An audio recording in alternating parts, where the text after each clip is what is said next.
क्या चल रहा था? टॉपिक कुछ बताएंगे?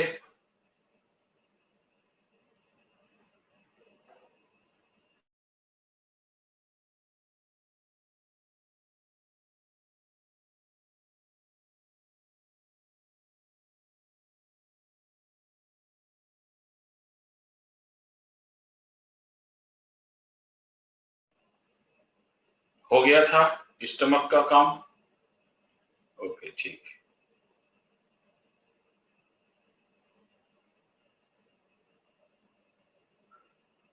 ठीक ठीक।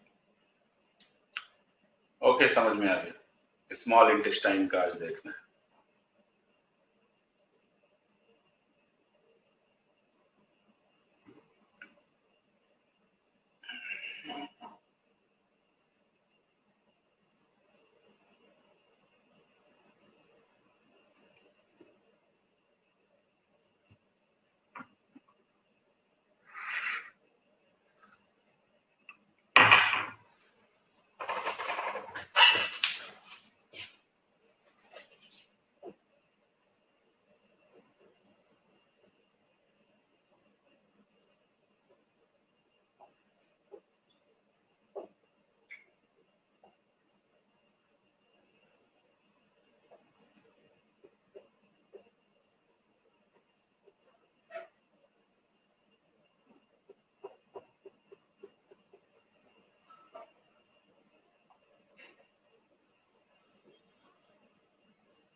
छोटी आंत, लंबाई 5 से 6 मीटर,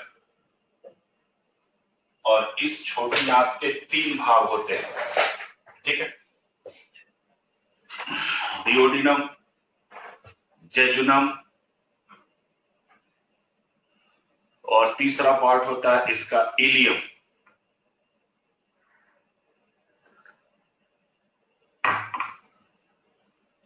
अब जो छोटी आंत में भोजन पहुंचता है वह काइम के रूप में होता है।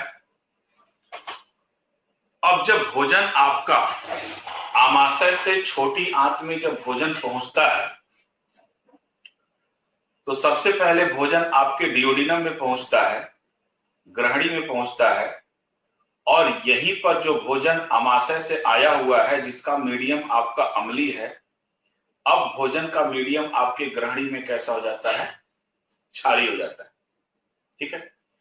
पाचन की सर्वाधिक प्रक्रिया, सबसे ज्यादा पाचन की प्रक्रिया आपके इसी डियोडिनम में होती है, और फाइनली छोटी आंत में पाचन की प्रक्रिया बंद हो जाती है। यानी छोटी आंत के बाद कहीं पर भी पाचन की प्रक्रिया नहीं होती, या हम ये कह सकते हैं कि डियोडिनम में पाचन की प्रक्रिया समाप्त हो जाती है। ठीक है।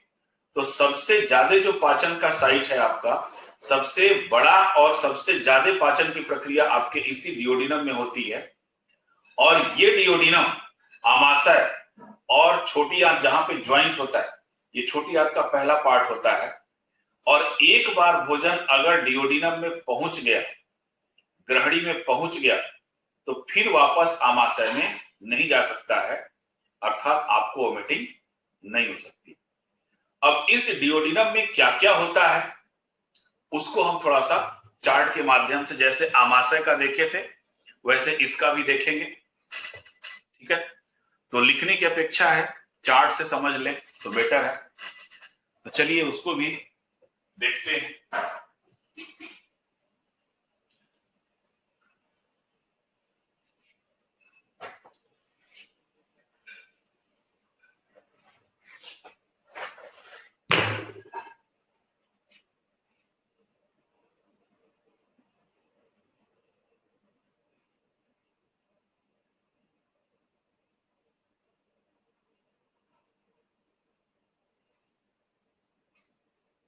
स्क्रीन पे तो आ रहा है।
ये होता है हमारा, देखिएगा, डिओडिनम, ग्रहणी, और इस ग्रहणी के एक साइड में जुड़ा होता है आपका अग्न्याशय, ठीक है, जिसको हम बोलते हैं पैंक्रियाज, और इसके दूसरे साइड में जुड़ी होती है आपकी गॉल ब्लैडर, जिसको हम बोलते हैं पित्ताशय, और फिर गॉल ब्लैडर से आपकी अटैच होती है लीवर, यकृत।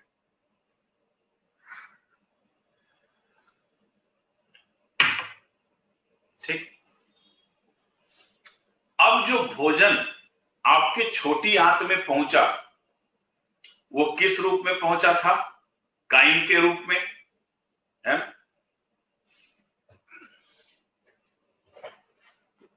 अब अगर हम पैंक्रियाटिक जूस की बात करें,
येलो कलर के ऊपर लिखा है बिलीरुबिन,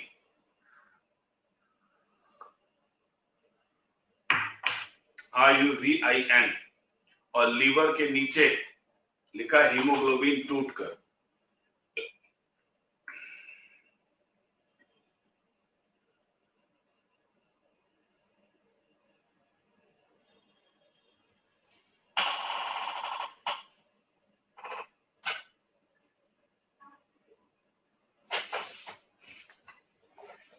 जहां फ्लैश पड़ रहा है ये H2O है।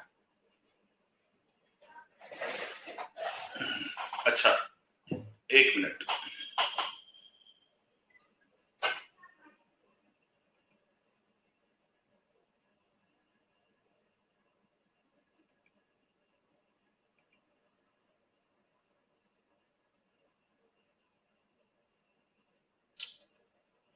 अभी लिखना बंद करो तो फिर मैं समझाऊं।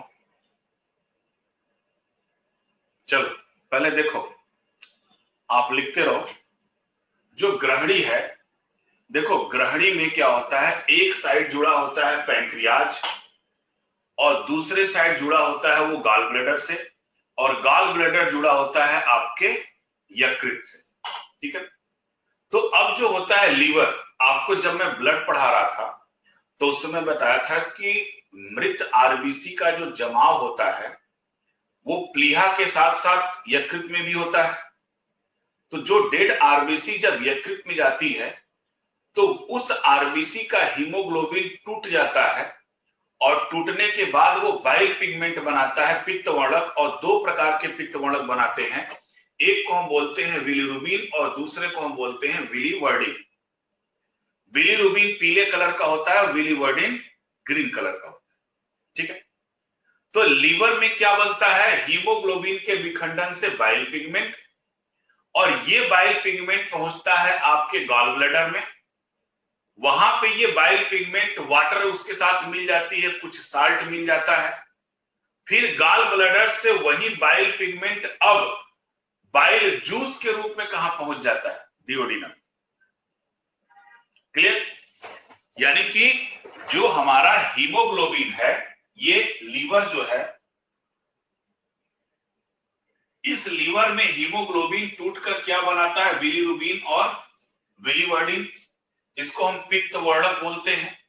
ये पित्त वर्णक लीवर से कहां पहुंचता है, आपके गॉल ब्लैडर में। इस गॉल ब्लैडर में इसमें वाटर और साल्ट भी मिल जाते हैं। तो अब गॉल ब्लैडर से जो चीज बाहर निकलकर डिओडिनम में पहुंचती है उसको हम बोलते हैं पित्त रस, बाइल जूस बोलते हैं, और जिस नलिका के थ्रू ये पहुंचती है उस नलिका को हम बोलते हैं बाइल डक्ट या फिर पित्त नलिका। ठीक है, तो डिओडिनम में इतनी चीजें पहुंच गई। जो पित्त रस होता है वो है क्या, उसमें वाटर है, इसका पीएच 8.6 है। कितना निकलती है, 500 मिलीलीटर पर डे। एंजाइम्स, सबसे इंपॉर्टेंट इसकी यही चीज है कि एंजाइम्स इसमें नहीं होता, कोई भी एंजाइम नहीं होता। ठीक, होता क्या है, बाइल पिगमेंट होता है, बाइल साल्ट होता है। बाइल साल्ट में सोडियम पोटेशियम वगैरह ऐसा होता है। अब दूसरी चीज कि डिओडिनम के दूसरे तरफ जुड़ी होती है आपकी अग्न्याशय,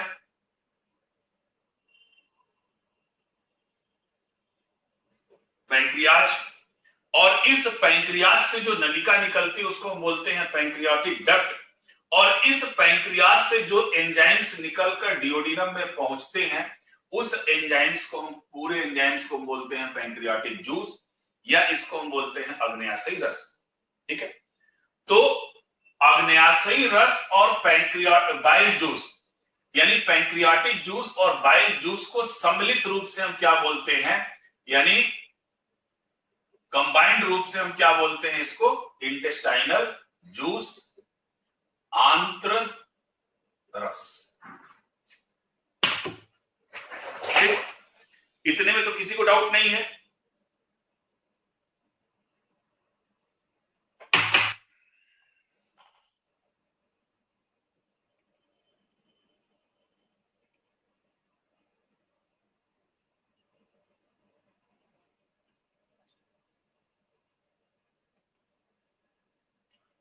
हाँ देखिए, जो आपका लीवर है, यकृत जो है, फिर से मैं एक बार फिर मैं रिपीट कर दे रहा हूं कि जो ग्रहणी होती है हमारी, ग्रहणी एक साइड हमारे पैंक्रियाज से जुड़ी होती है और दूसरे साइड ये गॉल ब्लैडर से जुड़ी होती है, ठीक है। और गॉल ब्लैडर फिर जुड़ा होता है आपके यकृत से, ठीक।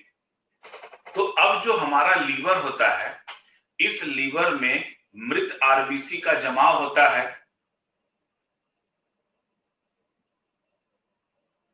हाँ, ग्रीन कलर लिखा हुआ है, ग्रीन कलर के ऊपर है विली वर्डिंग। तो इस लीवर में जो हमारी आरबीसी का जो जमाव होता है, उस आरबीसी में हीमोग्लोबिन होती है और ये हीमोग्लोबिन टूट जाती है। टूटने के बाद एक प्रकार का पित्त वर्णक बनाती है और वो जो पित्त वर्णक होता है वो दो प्रकार का, एक बिलीरुबिन और दूसरा विली वर्डिन, ठीक है। इसको हम बोलते हैं बाइल पिगमेंट। ये बाइल पिगमेंट लीवर से निकलकर कहां पहुंचती हैं? गॉल ब्लैडर में।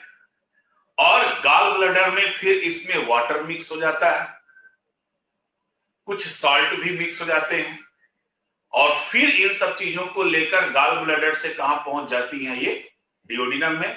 तो अब जो गॉल ब्लैडर से डियोडिनम में पहुंचती हैं उसको हम बोलते हैं पित्तरस, ठीक। और इस पित्तरस में यानी बाइल जूस में होता क्या है? वाटर होता है, इसका पीएच 8.6 होता है। सिक्रीशन इसमें 500 मिलीलीटर पर डे होता है। इंपॉर्टेंट चीज कि इसमें कोई एंजाइम्स नहीं होता। होता क्या है? बाइल पिगमेंट और बाइल साल्ट होता है, ठीक है। अब दूसरी चीज कि आपके डियोडिनम के दूसरे हिस्से से जुड़े होते हैं आपके पैंक्रियाज, अग्न्याशय। अग्न्याशय से निकलती हैं आपकी पैंक्रियाटिक डक्ट और ये जो पैंक्रियाटिक डक्ट होती हैं, तो अग्न्याशय द्वारा जितने भी एंजाइम्स, इन चारों एंजाइम्स को आप लोग इंडोक्राइन में भी देख चुके हो, बताया हूं मैं वहां पे। पैंक्रियाज से जो एंजाइम्स निकलता है, जितने भी एंजाइम्स निकलते हैं उन सभी एंजाइम्स को हम बोलते हैं पैंक्रियाटिक जूस, ठीक।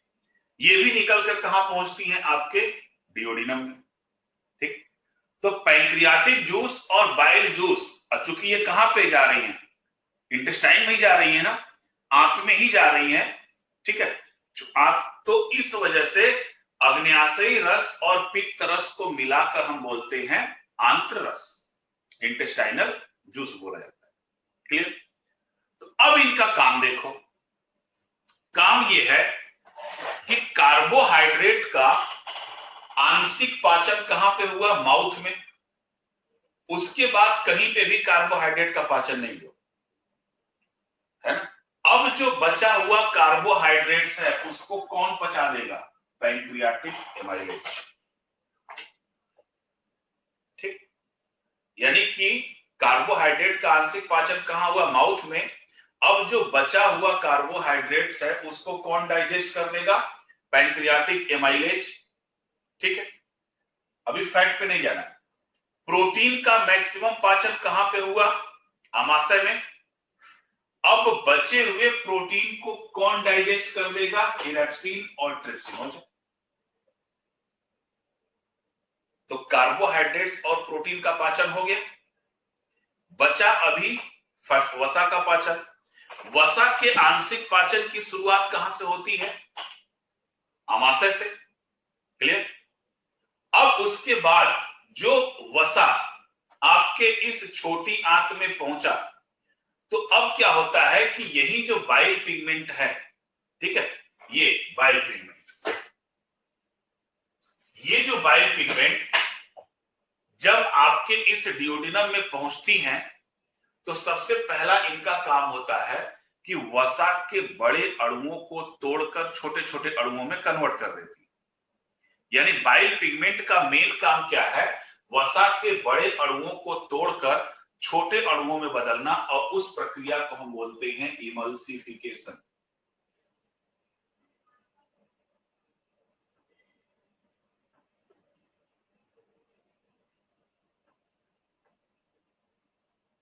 इसको हम बोलते हैं इमल्सिफिकेशन या बोलते हैं पायसीकरण, ठीक। तो बाइल पिगमेंट क्या करती हैं? वसा के बड़े अणुओं को छोटे अणुओं में तोड़ देती हैं उस प्रक्रिया को हम बोलते हैं इमल्सिफिकेशन या पायसीकरण। और जैसे ही पायसीकरण होता है तुरंत एक्टिव कौन हो जाती है, पैंक्रियाटिक लाइपेज, और ये फिर वसा को पचा देती है, यानी वसा को वसा अम्ल एवं ग्लिसरॉल में तोड़ देती है। तो वसा का पाचन तब तक नहीं हो सकता जब तक कि वसा का पायसीकरण नहीं होगा। तो वसा के पायसीकरण के लिए जिम्मेदार कौन है, बाइल पिगमेंट। इसी वजह से आप देखते हो कि जिस व्यक्ति का गॉल ब्लैडर निकाल दिया गया है, डॉक्टर बोलते हैं कि उसको फैटी चीजें नहीं खानी चाहिए, वसा वाली चीजें नहीं खानी चाहिए। क्यों नहीं खानी चाहिए? क्योंकि हल्का फुल्का वसा तो आपका आमाशय पचा लेगा, लेकिन ज्यादा वसा की चीजों को पचाने के लिए हमको क्या चाहिए, बाइल पिगमेंट। और गॉल ब्लैडर आपने निकाल दिया है तो बाइल पिगमेंट तो मिलेगा ही नहीं, और जब बाइल पिगमेंट नहीं मिलेगा तो वसा का पाचन नहीं होगा, और जब वसा का पाचन नहीं होगा तो आपको हमेशा कब्ज बना रहेगा। इस वजह से जिनका गॉल ब्लैडर खराब हो जाता है, डॉक्टर जिनका गॉल ब्लैडर निकाल देता है, उनको ज्यादा वसा वाली चीजों को खाने को क्या कर देते, मना कर देते। ठीक है, तो यहां पर आपने देखा डिओडिनम में कि बचे हुए कार्बोहाइड्रेट्स का भी पाचन हो गया, बचे हुए प्रोटीन का भी पाचन हो गया, और वसा का भी पाचन नहीं है, वसा का भी पाचन हो गया।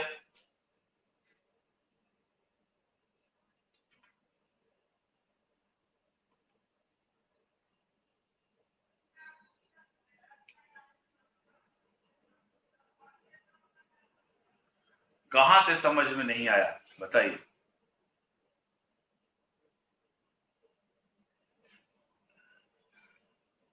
ठीक, तो कार्बोहाइड्रेट्स, प्रोटीन और वसा, इमल्सिफिकेशन, ठीक है, मैं बता रहा हूं। जब वसा के पाचन की अच्छा, पैंक्रियाटिक एमाइलेज कार्बोहाइड्रेट को पचा दिया, ठीक है, हाँ कोई बात नहीं। इरेप्सिन और ट्रिप्सिनोजन क्या हुआ, प्रोटीन को पचा दिया, क्लियर। अब उसके बाद जब वसा के पाचन की बात आती है,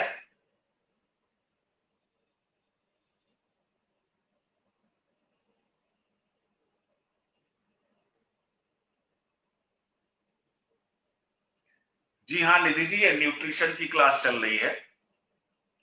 एनिमल न्यूट्रिशन में चल रहा है डाइजेस्टिव प्रोसेस, पाचन तंत्र, ठीक।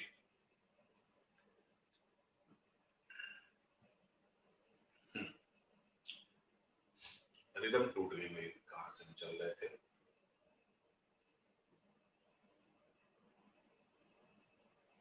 अच्छा चलो, मैं एक बार फिर से रिपीट कर रहा हूं।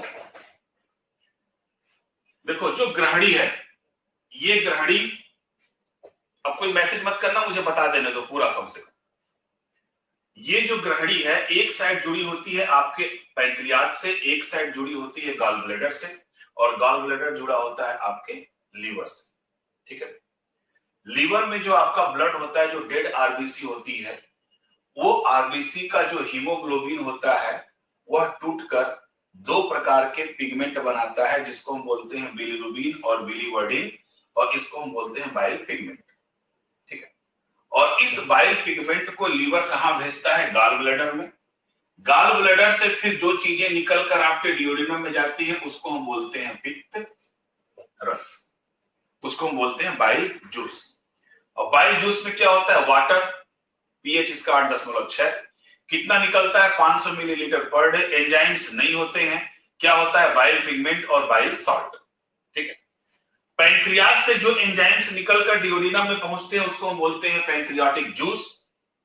और ये जो पैंक्रियाटिक जूस होती है उसमें वाटर होता है, पीएच इतना होता है, सिक्रीशन 2 लीटर पर डे। और एंजाइम्स क्या होते हैं, 4 एंजाइम्स होते हैं, पैंक्रियाटिक एमाइलेज, लाइपेज, इरेप्सिन और ट्रिप्सिनोजन। अब इनके पाचन की प्रक्रिया क्या होती है, कार्बोहाइड्रेट्स का जो पाचन है वो कहां हुआ था, आंशिक पाचन माउथ में, बचे हुए कार्बोहाइड्रेट्स को कौन पचा देंगी? Pancreatic amylase. ठीक। प्रोटीन का मैक्सिमम पाचन कहां हुआ था? आमाशय में। अब बचे हुए प्रोटीन का पाचन कौन करा देंगी? इरेप्सिन और ट्रिप्सिनोजन। क्लियर? अब बचा फैट। फैट का आंशिक पाचन हुआ कहां पे? आपके आमाशय में। ठीक। अब जब वसा के पाचन की बात आती है तो अब ये जो बाइल पिगमेंट है आपका, जो ये पित्त वर्णक है, ये पित्त वर्णक क्या करता है?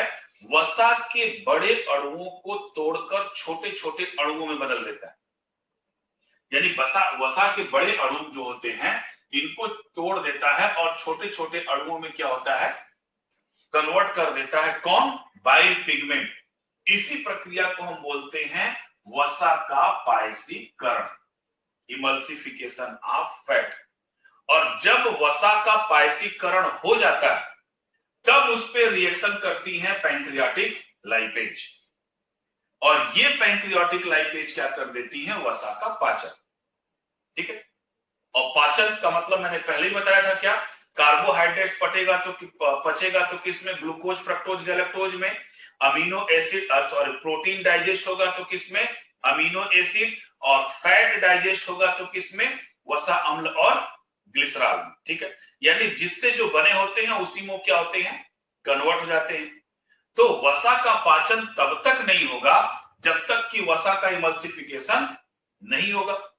तो वसा का इमल्सिफिकेशन, पायसीकरण कौन करता है? Bile pigment. और पायसीकरण क्या होता है? कि वसा के बड़े अणुओं को तोड़कर एक जगह इकट्ठा कर देती है। यही प्रक्रिया कहलाती है पायसीकरण। फिर वहां पर रिएक्शन होता है आपके पैंक्रियाटिक लाइपेज का। पैंक्रियाटिक लाइपेज फिर वसा का पाचन कर लेती है। तो आपने देखा कि यहां पर ग्रहणी में कार्बोहाइड्रेट, प्रोटीन और फैट तीनों का पाचन हो गया। ठीक है ना? इसी वजह से हम इस डियोडिनम के स्थान को बोलते हैं complete digestive tract. Complete digestive tract भी बोलते हैं इसको।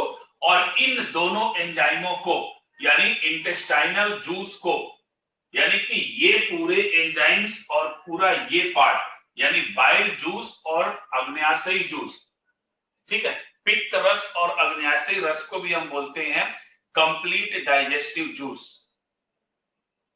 ठीक। या इसको हम कंप्लीट डाइजेस्टिव एंजाइम्स भी बोलते हैं।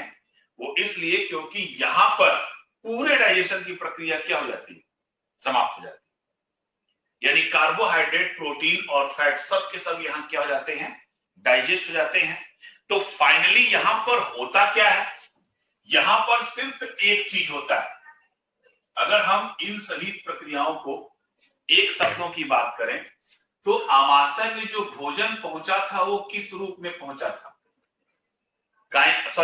छोटी आंत में जो भोजन पहुंचा था वो काइम के रूप में। क्लियर? अब इस पे किसका रिएक्शन हुआ? इंटेस्टाइनल जूस का, बोल सकते हैं। इस पे किसका रिएक्शन हुआ? इंटेस्टाइनल जूस का। तो अब भोजन का जो प्रारूप बदल गया वो हो गया काइल। छोटी आंत में सिर्फ इतना ही काम होता है, सिर्फ एक काम होता है, और वो क्या? काइम किस में कन्वर्ट हो जाता है? काइल में कन्वर्ट हो जाता है। यानी काइम पे किसका रिएक्शन होता है? इंटेस्टाइनल जूस का रिएक्शन होता है। और इंटेस्टाइनल जूस के रिएक्ट होने के बाद ये किस में बदल जाती है? काइल के रूप में बदल जाती है। यानी जब इतनी डाइजेशन की प्रक्रिया हो जाएगी तब भोजन का प्रारूप कैसा हो जाएगा? काइल हो जाएगा। यानी कि अब डियोडिनम के बाद जो भोजन आपके जेजुनम में पहुंचेगा तो वो किस रूप में पहुंचेगा? काइल के रूप में, है ना? अब जो बाइल पिगमेंट है, यहां एक और इंपॉर्टेंट चीज है। बाइल पिगमेंट क्या कर रही है? वसा का पायसीकरण। अगर ये वसा का पायसीकरण नहीं कर पाती हैं तो चूंकि ये ज्यादा अमाउंट में यही होती है बिलीरुबिन, और किस कलर की है? पीले कलर की है। तो अगर ये वसा का पायसीकरण नहीं कर पाती हैं तो आपके पूरे शरीर में ये क्या करती हैं, घूमती रहती हैं ब्लड के माध्यम से, ठीक है। और इस वजह से आपको एक रोग भी रहता है जिसको हम बोलते हैं जॉइंटिक्स।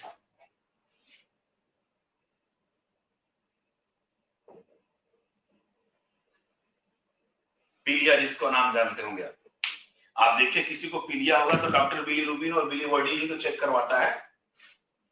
तो पीलिया रोग में क्या होता है कि आपके ब्लड में बिलीरुबिन की मात्रा क्या हो जाती है, बढ़ जाती है, यानी कि आपका शरीर वसा का पायसीकरण नहीं कर पा रहा है, यानी आपका शरीर वसा का पाचन नहीं कर पा रहा है। इसी वजह से जो पीलिया के मरीज होते हैं उनको वसा यानी तेल ओल की चीजों को खाने से मना कर देते हैं।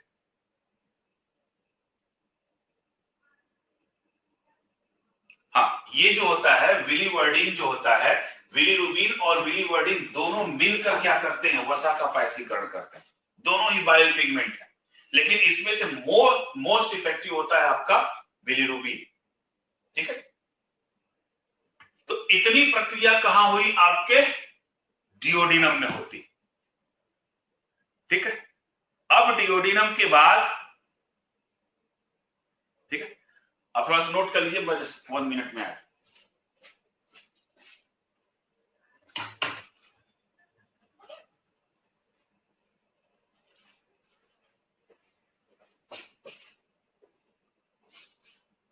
मैडम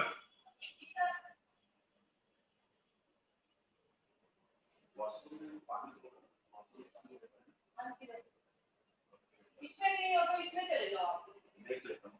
जी।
या वेस में नहीं लगेगा, मसल्स में इंजेक्शन लगेगा। 1 मिनट।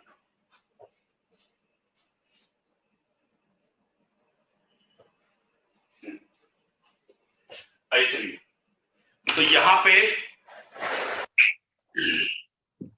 आपको आपको समझ में आ गया होगा ये डिओडिनम, किसी को डाउट तो नहीं है?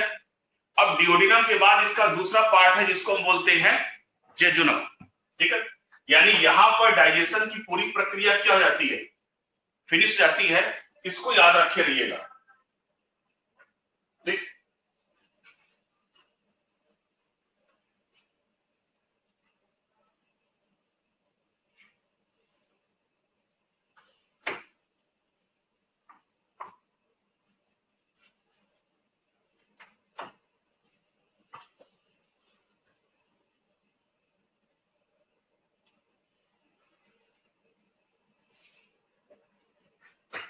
अब डिओडिनम के बाद इसका दूसरा पार्ट है जिसको हम बोलते हैं जेजुनम। जेजुनम के बाद आपका है इलियम। देखिए जो जेजुनम होता है, जेजुनम में पाचन की कोई भी प्रक्रिया नहीं है। जेजुनम क्या करता है, ये सिर्फ डिओडिनम को इलियम से जोड़ने का कार्य करता है। क्लियर? तो जेजुनम के आगे आप लिख सकते हैं कि ये क्या करता है, सिर्फ डिओडिनम को इलियम से जोड़ने का कार्य करता है।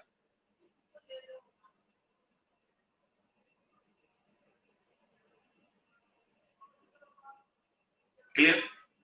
अब तीसरा पार्ट है आपका इलियम।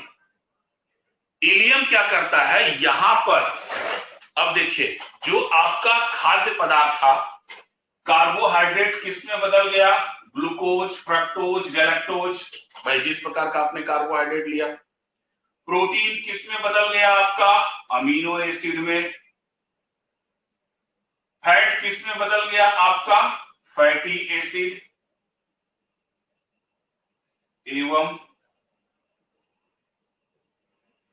ग्लिसरॉल। यही हुआ ना, पाचन तो यही हुआ, पाचन की प्रक्रिया। तो अब जो इलियम पार्ट है, इलियम क्या करता है, इस भाग में जो पचे हुए खाद्य पदार्थ हैं, यानी पचे हुए खाद्य पदार्थों का अवशोषण होता है। किसका? पचे हुए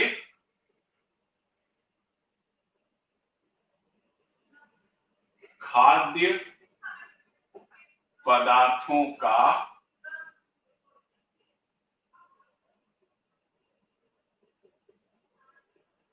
अवशोषण, यानी जितने खाद्य पदार्थ ये पच गए, इन्हीं पचे हुए खाद्य पदार्थों का इलियम भाग में क्या होता है, अवशेषण होता है, अवशोषण होता है। यानी कि टोटल पाचन की प्रक्रिया क्या हो गई, अब संपूर्ण हो, है ना, स्वाहा हो गया पूरा। अब ये जो आपका अवशोषण हो गया, यहां पे अवशोषण की दर ज्यादा हो, उसके लिए क्या होता है कि इलियम की जो भीतरी दीवार होती है ना, उसमें छोटे छोटे पोर्स पाए जाते हैं। जैसे आपके अंगुली के ये पोर्स होते हैं, इस टाइप के पोर्स पाए जाते हैं, उनको हम बोलते हैं विलाई। इसकी हिंदी होती है रसांकुर।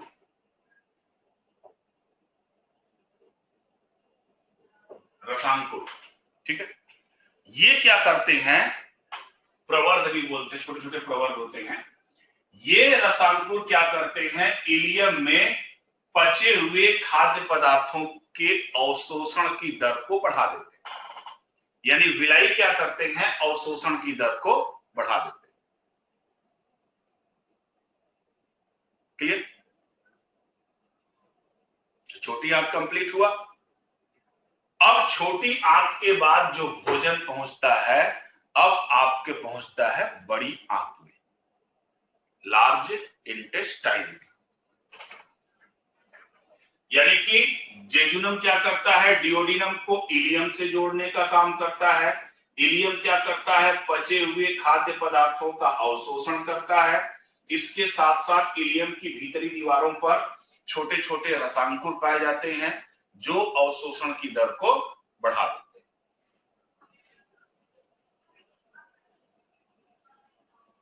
हैं। कल 12 बजे आप लोगों ने खाना, अरे 9 बजे खाना खाया था, आज बज रहा है लगभग 10, कितने हो गए? 25 घंटे में आपका खाना पच गया है?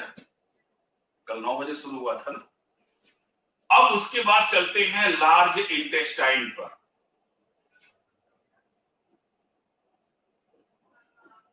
बड़ी आंत, बड़ी आंत की लंबाई होती है 1 से 1.5 मीटर, ठीक है। लंबाई छोटी होती है बट नाम इसका है बड़ा, ठीक है। यहां पर किसी भी प्रकार की पाचन की प्रक्रिया नहीं होती, यानी कि नो डाइजेशन।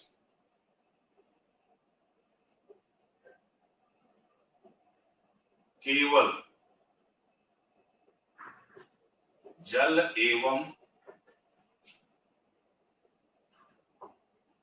खनिज लवणों का अवशोषण होता है।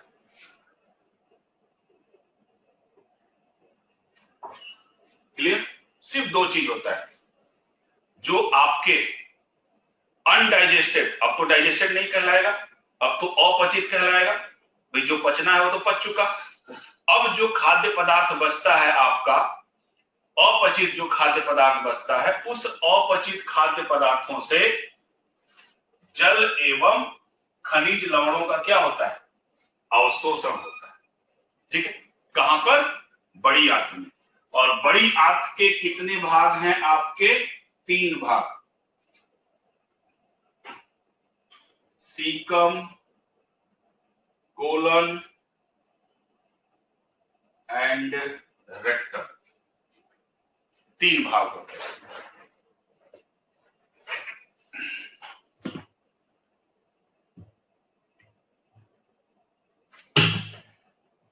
अब चर्चा करते हैं पहला सीकम भाग का।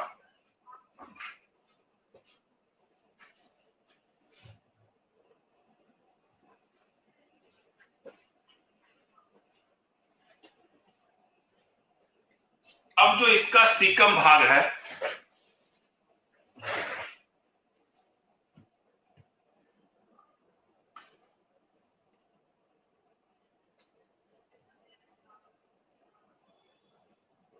Hello, good morning. अभी मैं क्लास में हूं, थोड़ी देर बाद कॉल बैक करता हूं। जो इसका सीकम भाग होता है, आपने कभी एग्जाम में नकल मारा है?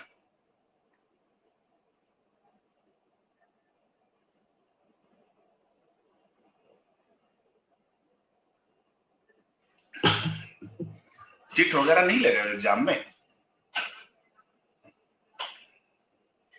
छोटे से लिखकर पेपर पे, हाँ गुड।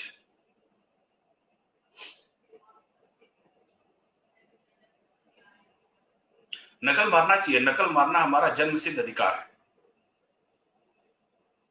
हाँ, वो इसलिए मैं बता रहा हूं क्योंकि इंसान जो होता है ना,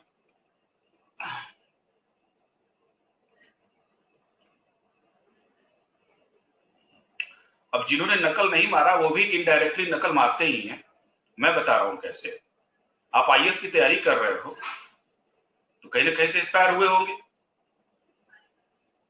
है? जाहिर सी बात है, वहां से नकल तो आपने लिया ना, है ना? बिल्कुल, वो भी एक प्रकार का नकल ही है। आप भी चाहते हो कि उनकी जैसा हम भी आईएएस बने, है ना? मेरा भी नाम हो, लाल बत्ती हो, थोड़ा रुतबा बढ़े। तो अब हाई स्कूल इंटर की हम बात करते हैं। अर्निंग स्टेज होती है, मैंने मारा है इसलिए मैं आपको कह रहा हूं, क्योंकि इसमें कुछ यूपी के अगर बच्चे होंगे तो उनको पता होगा कि यूपी में जो साइंस में हिंदी होती है वो सामान्य हिंदी होती है, उसके 3rd पेपर में संस्कृत आता है, और कवि की जीवनी भी लिखने को आती है। तो हमारे फेवरेट कवि थे कबीरदास जी। संस्कृत में अनुवाद करने को आता, वो मुझे आता नहीं था। और मेरा बोर्ड के एग्जाम में जो मेरा सीट नंबर था वो गेट के पास ही था। और हम चिट ले गए थे संस्कृत का अनुवाद बनाकर और कॉपी मिला, उसी कॉपी में पहले रख दिए और खुदा न खास्ते उस दिन बैच भी आ गया था और हम कुछ और लिखने लगे थे हिंदी के थर्ड पेपर में।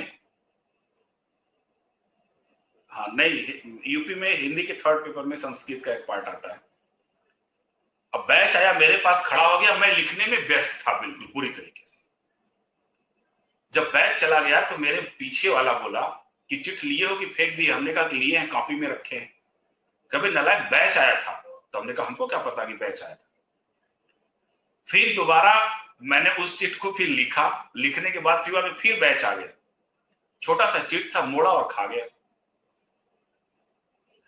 फिर मैंने उसकी भी कॉपी लिखी।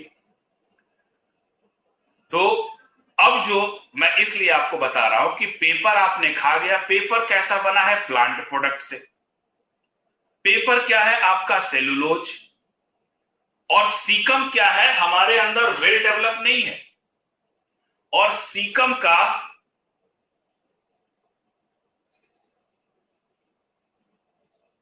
बैच, कौन सा बैच भाई? जो सीकम होता है ये मेनली क्या करता है? सेलुलोज का पाचन करता है। और सेलुलोज क्या है? कार्बोहाइड्रेट्स। ठीक है, तो ये ह्यूमन में पूरी तरीके से विकसित नहीं होता है, आंशिक रूप से। बैच वो होते हैं जो एक तरीके से इन्विजिलेटर होते हैं, जो जिसको क्या बोलते हैं बड़ा सिंपल भाषा में, जो दौरा करके आते हैं, पकड़ते हैं आपको एग्जाम में, जो दौरा करते हैं डिफरेंट डिफरेंट सेंटर पे, ऑब्जर्वर है ना। हाँ, फ्लाइंग, करेक्ट, फ्लाइंग। हाँ, तो चूंकि हम लोगों का जो बोर्ड का एग्जाम होता है तो उस समय टाइट पोजीशन थी, नकल नहीं मारा जा सकता था। हाँ, लेकिन फिर भी यूपी बिहार के बच्चे तो एक्स्ट्रा टैलेंटेड होते ही हैं।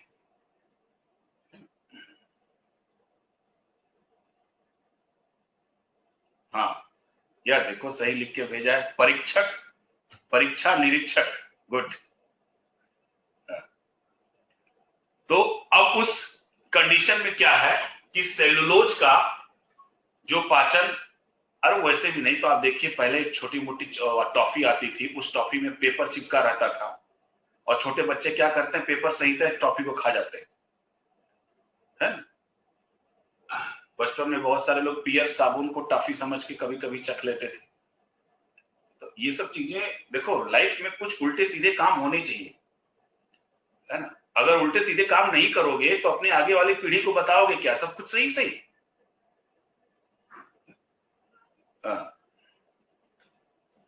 तो ये सब कुछ ना कुछ खुराफात काम होना चाहिए। जीवन का नाम ही है खुराफात। जितना सिंपल तरीके से रहोगे उतना ही जल्दी तुमको कैंसर पकड़ेगा और उतनी ही जल्दी मर जाओगे। आप जंगल में देखो, सीधे पेड़ काट ले जाते हैं, टेढ़े पेड़ों को छेड़ दिया जाता है। इसलिए लाइफ में थोड़ा सा एटीट्यूड तो होना चाहिए और कुछ ना कुछ ऐसी कहानियां होनी चाहिए, चाहे अच्छी हो चाहे बुरी हो, बताने के लिए। चलिए, आपने जो खाया नहीं खाया बात दूसरी है, हम सीकम पे चलते हैं। अब जो सीकम होता है हमारा, सीकम जो होता है ये सेलुलोज के पाचन में सहायक होता है और ये जो सीकम होता है वो शाकाहारी जंतुओं में अधिक विकसित होता है। जितने भी शाकाहारी जंतु हैं, हम लोगों में ये पूर्ण रूप से विकसित नहीं है, आंशिक रूप से विकसित है। इसलिए हम हार्ड सेलुलोज का पाचन नहीं कर पाते, लेकिन सॉफ्ट सेलुलोज को हम पचा लेते हैं। जैसे कोई भी फ्रूट आप कच्चा खा लेते हो, वो भी तो सेलुलोज है, लेकिन वो कैसा है? सॉफ्ट सेलुलोज है। लेकिन अगर आप ये कहो कि धान से चरी को निकालकर आप खा जाए खेत से, खा सकते हो? नहीं खा सकते हो। कोई पौधा खा सकते हो? नहीं खा सकते हो, वो नहीं पचेगा। फल पच जाएगा क्योंकि फल में सॉफ्ट सेलुलोज होता है। जो पेपर बनता है वो सॉफ्ट सेलुलोज होता है, वो पच जाएगा। लेकिन अगर आप वही 250 ग्राम पेपर खा लो तो देखो, जैसे गब्बर इस बैग में वो पेपर फाड़ के खाने लगता है ना, हॉस्पिटल में देखा होगा। हाँ, तो पेपर पच जाता है सॉफ्ट सेलुलोज के तौर पे। तो ह्यूमन में सीकम ग्रंथि पूर्ण रूप से विकसित नहीं होती है। इसलिए हार्ड सेलुलोज का पाचन नहीं हो पाता है। सीकम ग्रंथि का मेन काम है सेलुलोज का पाचन करना। बिल्कुल कैप्सूल भी होता है लेकिन वो सॉफ्ट सेलुलोज होता है, और अब जो कैप्सूल की कवरिंग होती है ना, वो प्रोटीनियस पदार्थ की बनाई जाती हैं, अब वो सेलुलोज की नहीं बनाई जाती है, ताकि उनके डाइजेशन में और आसानी। ठीक है विवेक जी? हाँ, अब इसी सीकम में छोटी छोटी एक पोर्स पाई जाती हैं, छोटी छोटी होती हैं, उनको हम बोलते हैं वर्मीफॉर्म अपेंडिक्स।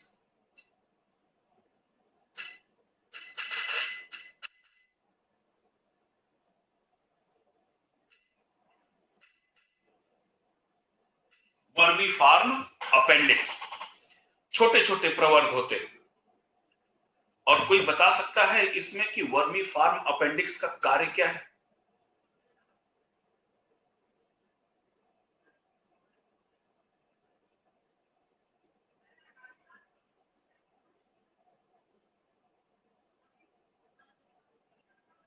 कोई भी?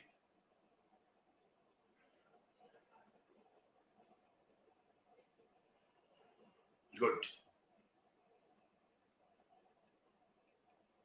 जो वर्मीफॉर्म अपेंडिक्स होता है, ये कच्चे मांस के पाचन में सहायक होता है। ठीक है, कच्चे मांस के पाचन में सहायक होता है। तो जब ह्यूमन का डेवलपमेंट हुआ, तो ह्यूमन का जब शुरुआती अवस्था में जो आदि मानव थे वो कच्चे मांस का सेवन करते थे, तो उनके अंदर वर्मीफॉर्म अपेंडिक्स क्या था? वेल डेवलप था। धीरे धीरे हम किस पे आ गए? शाकाहारी पे आ गए, शाकाहार अपनाने लगे, तो ये वर्मीफॉर्म अपेंडिक्स क्या हो गया? पार्शियल स्टेज यानी कि आंशिक अवस्था में पहुंच गया। यानी एक तरीके से ये कैसा हो गया? वेस्टिजियल कंडीशन में पहुंच गया। ठीक है ना? यानी ये आंशिक रूप से अवेलेबल है, पूरी तरीके से वेल डेवलप नहीं है। इसी वजह से हमारे शरीर के अंदर भी कच्चे मांस का पाचन नहीं हो पाता। ठीक है? और कभी कभी ये वर्मीफॉर्म अपेंडिक्स थोड़ा सा बढ़ जाता है।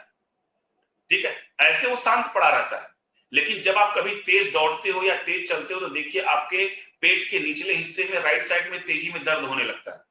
वो इसलिए दर्द होता है कि वर्मीफॉर्म अपेंडिक्स जो पोर्स जैसी होती है, इनके अंदर मूवमेंट तेजी से होने लगता है, और जब मूवमेंट होता है तो आपको दर्द होने लगता है।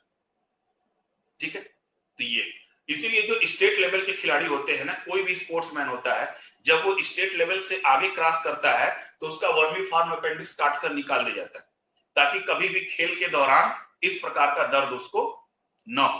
क्योंकि कोई काम ही नहीं है, कच्चा मांस हम खाते नहीं है, और कच्चा मांस जब नहीं खाते हैं तो इसका कोई उपयोगिता नहीं है। ठीक है, तो सीकम की ये दो कहानियां होती हैं। सीकम के बाद अब दूसरा पार्ट होता है आपका कोलन। सेलुलोज जो सीकम होती हैं, ये शाकाहारी प्राणियों में अधिक विकसित होती हैं, और सीकम का जो मेन काम होता है वो है सेलुलोज का पाचन करना। ठीक है, और इसी सीकम में वर्मीफॉर्म अपेंडिक्स पाई जाती हैं जो कच्चे मांस का पाचन करती हैं, और मानव में सीकम पार्ट ही अनडेवलप होता है, पूरी तरीके से विकसित नहीं होता है। इसी वजह से हम हल्के सेलुलोज का भी पाचन कर पाते हैं, और हल्के मांस का भी, कच्चे मांस को हम पचा लेते हैं।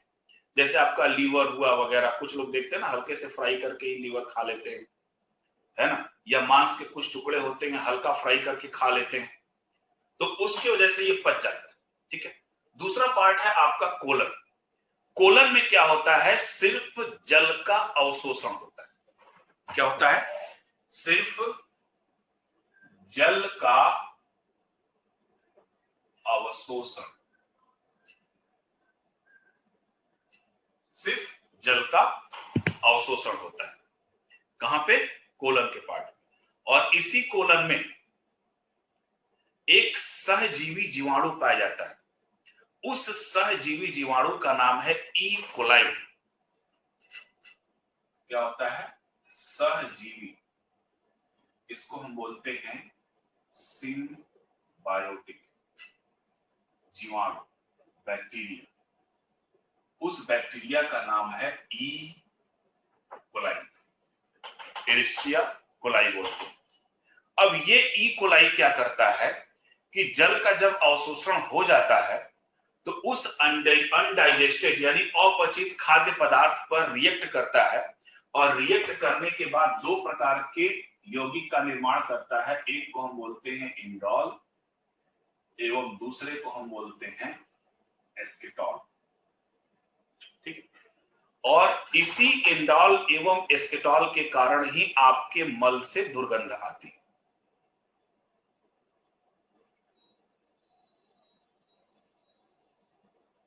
क्लियर? यानी सीकम में सेलुलोज का पाचन मनुष्य में पूरी तरीके से विकसित नहीं, कोलन में जल का अवशोषण होता है, इसी कोलन पार्ट में सहजीवी जीवाणु, सहजीवी का मतलब होता है, समझ लीजिएगा, सिम्बायोटिक रिलेशनशिप होता है। सिम्बायोटिक रिलेशनशिप का मतलब यह होता है कि दो प्राणी एक दूसरे के साथ रह रहे हों और एक दूसरे को बेनिफिट दे रहे हैं। जैसे आपके घर में आपके मम्मी पापा है, एक साथ रहते हैं, एक दूसरे को बेनिफिट देते हैं, है ना। पापा बाहर से कमा के लाते हैं और मम्मी खाना बना के आपको सर्व देती है। तो दोनों का जो जीवन होता है एक दूसरे के ऊपर निर्भर होता है, उसी को हम बोलते हैं सिम्बायोटिक रिलेशन। तो उसी तरीके से हमारे पेट में कोलन पार्ट में होता है सिम्बायोटिक रिलेशन वाले जीवाणु, जिसको हम बोलते हैं ई कोलाई। और ये ई कोलाई जो जीवाणु होता है ना, इसके बारे में आप जान लीजिएगा, ये बहुत ही इफेक्टिव जीवाणु होता है, जो कि आपके शरीर में होता है। जब बच्चा पैदा होता है तो उसके लगभग पैदा होने के 1-1.5 महीने के बाद ये जीवाणु उसके पेट में पनपने लगते हैं और पूरे मृत्यु तक ही ये रहते हैं। तो एक चीज आप समझिए कि इस जीवाणु द्वारा जो भी प्रोडक्ट बनाया जाएगा उसको हमारा शरीर क्या समझेगा? अपना है भाई, अपने तो अपने होते हैं, है ना। कपिल शर्मा के शो में देखना ना, ऐश्वर्या राय जब आई थी और डॉक्टर गुलाटी अपने अपने बोलता है। तो आप लोग ये मत समझिएगा कि हम भी मूवी नहीं देखते हैं, क्योंकि सास भी कभी बहू थी, है ना, तो हम भी कभी स्टूडेंट थे, इसलिए आप लोगों की एक एक आदतें हमको पता है ना। कुछ लोगों का इसमें नागिन फेवरेट होगा, आजकल धारावाहिक चलता है नागिन 2, 3, 4, 5, सबके अपने अपने तरीके होते हैं।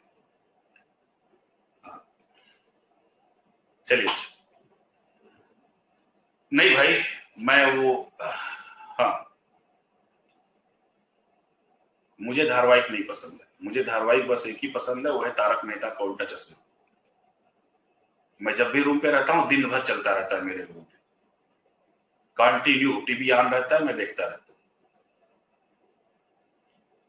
चलिए, इंडोल एवं एस्केटॉल, हाँ देखिए सुन लीजिए। अब जो कोलन में भोजन पहुंचता है तो कोलन में एक सहजीवी जीवाणु होता है ई कोलाई। ये ई कोलाई खाद्य पदार्थ पर रिएक्ट करता है, यानी उससे अपना भोजन लेता है एक तरीके से। तो ई कोलाई उस अपचित खाद्य पदार्थों से अपना भोजन प्राप्त करता है और बाई प्रोडक्ट के रूप में क्या निकालता है? इंडोल एवं एस्केटॉल। और इसी इंडोल एवं एस्केटॉल के कारण ही हमारे मल से क्या आती है? दुर्गंध आती है। और उस जीवाणु का नाम है ई कोलाई। और ई कोलाई के बारे में मैं इसलिए बता रहा हूं क्योंकि पूरी की पूरी जैव प्रौद्योगिकी जो इसके बाद हम चैप्टर शुरू करेंगे इसी ई कोलाई पर बेस्ड है। रीजन क्या है? अभी आप देख रहे होंगे कोरोना का वैक्सीन बना है, एस्ट्राजेनेका ऑक्सफोर्ड वैक्सीन, और आपका एक वो है कौन सी है कंपनी अमेरिका की, वो भी वैक्सीन बनाई है। एक फाइजर आरटीपीसीआर पे एक बेस्ड है और एक आपका वेक्टर वायरस पे बेस्ड है। ये बायोटेक में सब मैं बताऊंगा क्या क्या होता है। तो अब ये जो वैक्सीन बना है इस एस्ट्राजेनेका, तो अब ये वैक्सीन देख रहे हैं कि उसमें न्यूज आ रहा है कि कोई वैक्सीन 70% इफेक्टिव है, कोई वैक्सीन 90% इफेक्टिव है। न्यूज में आप लोग पढ़े होंगे। तो कोई भी वैक्सीन हो, कोई भी टीका हो, किसी भी वैक्सीन और टीके का कुछ न कुछ ड्रॉबैक होता है, कुछ न कुछ निगेटिव इंपैक्ट आपकी बॉडी पर पड़ता ही है। कोई कहे कि ये टीका पूरी तरीके से सुरक्षित है तो ये 101% गलत है। कुछ ना कुछ उसका निगेटिव इंपैक्ट आएगा। जैसे आपने देखा स्पुतनिक 5 को जब लगाया गया राष्ट्रपति की बेटी को, पुतिन की बेटी को, तो तुरंत उसको फीवर चढ़ गया। तो कुछ ना कुछ इफेक्ट इसका होता है।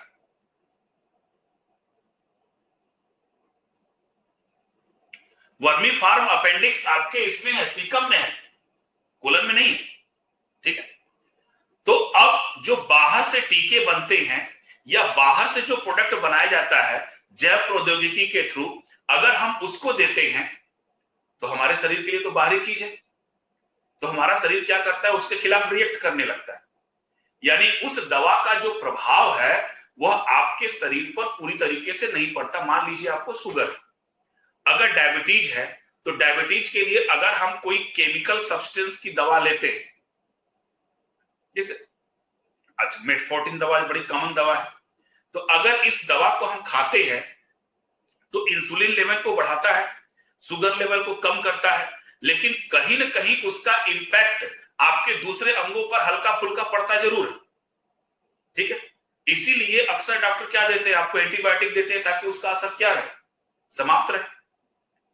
तो वो केमिकल सब्सटेंस यानी हमारे शरीर के लिए तो बाहरी पदार्थ हो गया, लेकिन आप ये मान के चलो कि ई कोलाई हमारे शरीर में, अगर ई कोलाई उस चीज को बना दे तो हमारा शरीर समझेगा कभी बाहर का है, नहीं समझेगा।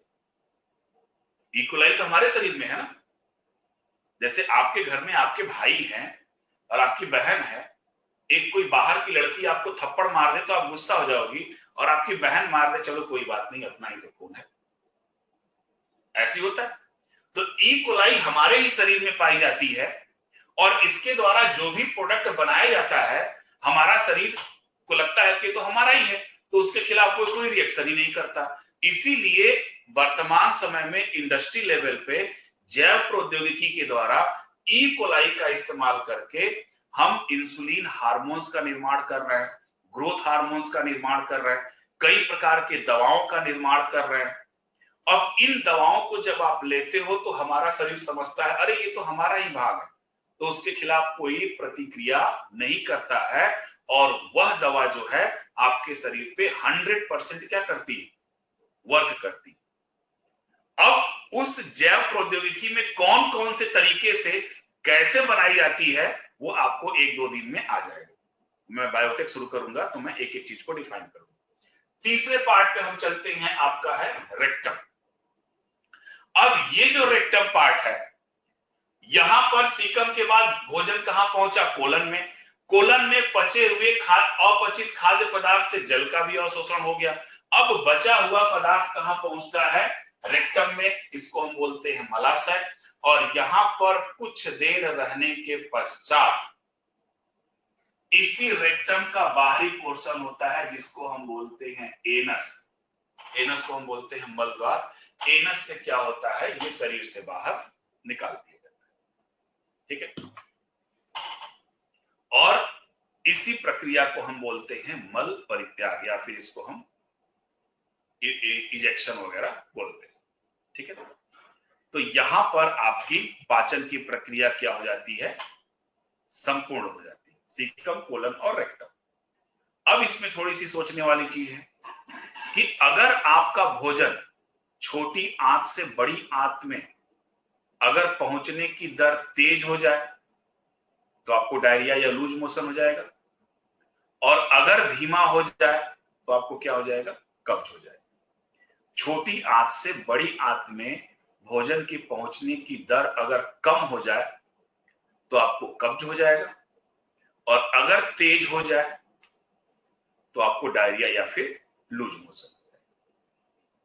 क्लियर? 2-3 डिजीज हैं इसी आपके पाचन तंत्र से, उसको भी देख लो ताकि कुछ छूटा ना रहे।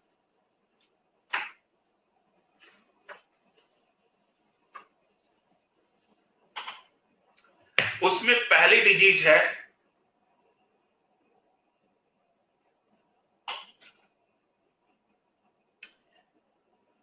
दवा के माध्यम से, न्यूट्रिशन के माध्यम से, क्षारी चीजों के सेवन से इसको कंट्रोल किया जा सकता है।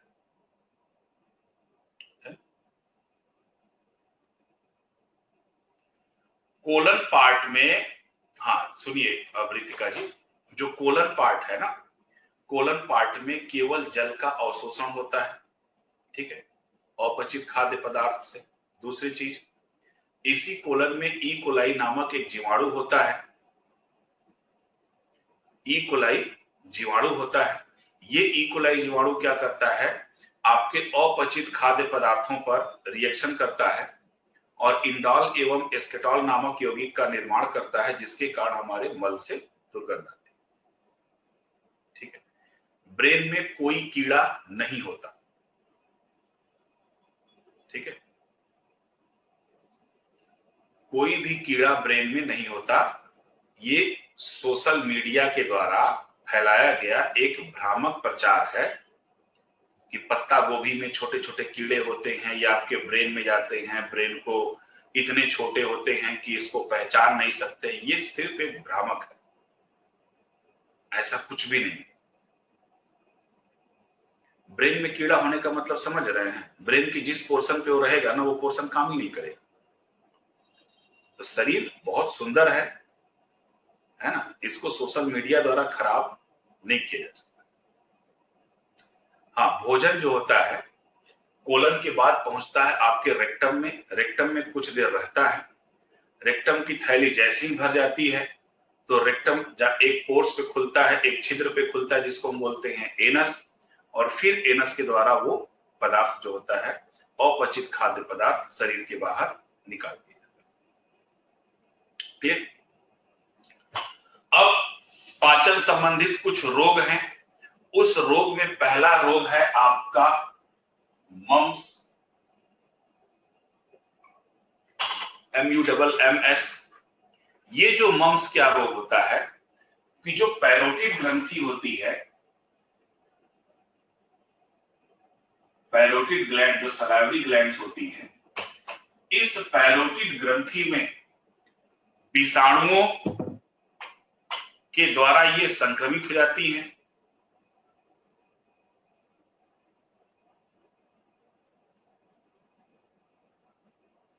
वो कीड़ा नहीं था भाई, देखिए जो ब्रेन का ऑपरेशन होता है ना, वो कीड़े नहीं होते हैं, ठीक है। हो सकता है कि आपके खाद्य पदार्थों के द्वारा कुछ चीजें पहुंच जाती हैं, वो एक तरीके से सेल्स की क्लॉटिंग होती है ना, कीड़ा नहीं होता है, ठीक है। अब उसको नॉर्मली बोल देते हैं हम लोग कि कीड़ा है, कीड़ा है। मेडिकली प्रोफेशन में बहुत सारी ऐसी चीजें होती हैं जिनके उपनाम इंडिया में बहुत ज्यादा होते हैं।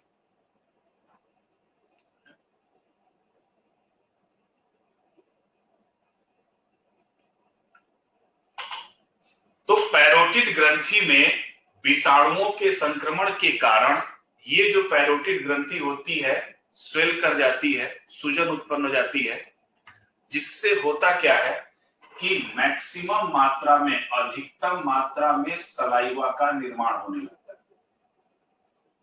ठीक। छोटे बच्चों को आप देखते होंगे, उनके मुंह से खूब ढेर सारा सलाइवा बाहर निकलने लगता है, उसी को हम बोलते हैं मम्स, यानी पैरोटिड ग्रंथि क्या हो गई है, विषाणुओं के द्वारा संक्रमित हो जाती है, ठीक। दूसरा रोग है इसका पेप्टिक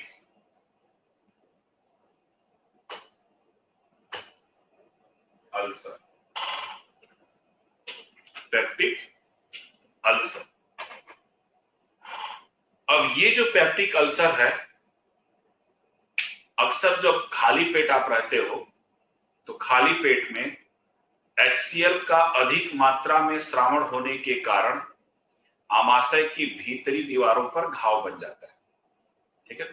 यानी आमाशय में HCl के अधिक मात्रा में स्रावित होने के कारण इनकी भीतरी दीवारों पर घाव उत्पन्न हो जाता है ना, उसी को हम बोलते हैं पेप्टिक अल्सर।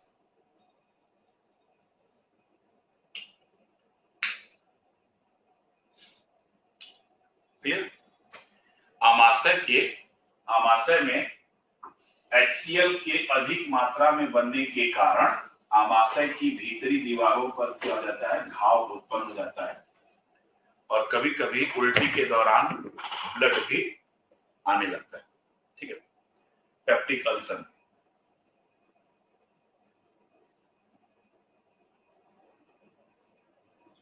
ठीक है। और ये जो HCl का सिक्रीशन होता है, ये HCl का सिक्रीशन सूर्योदय होने के 2-3 घंटे के बाद बहुत तेजी में होता है, ठीक है। और उसके बाद जब सूर्यास्त होने को होता है तो सूर्यास्त होने के पहले भी HCl का सिक्रीशन बहुत ज्यादा होता है, ठीक। हाँ, लास्ट वाला अमाशय में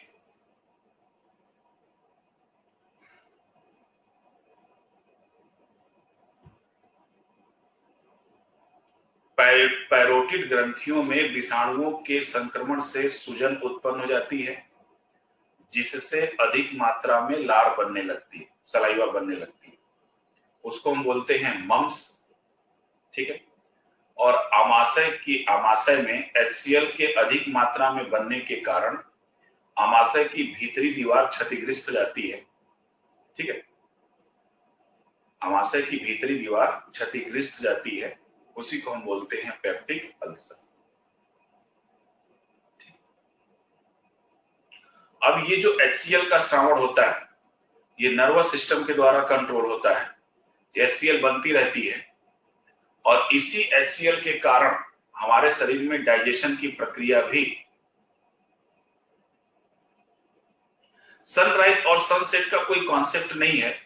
कॉन्सेप्ट ये है कि आपके जगने के 4 से 5 घंटे या जगने के मैक्सिमम 6 घंटे के अंदर HCl का सिक्रीशन ज्यादा होता है, ठीक है।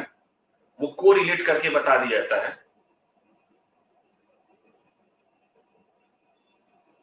किसके दोनों रोग, कौन सा रोग? डाइजेस्टिव सिस्टम के रोग चल रहा है ना, अभी तो पाचन तंत्र के ही रोग चल रहा है, ठीक।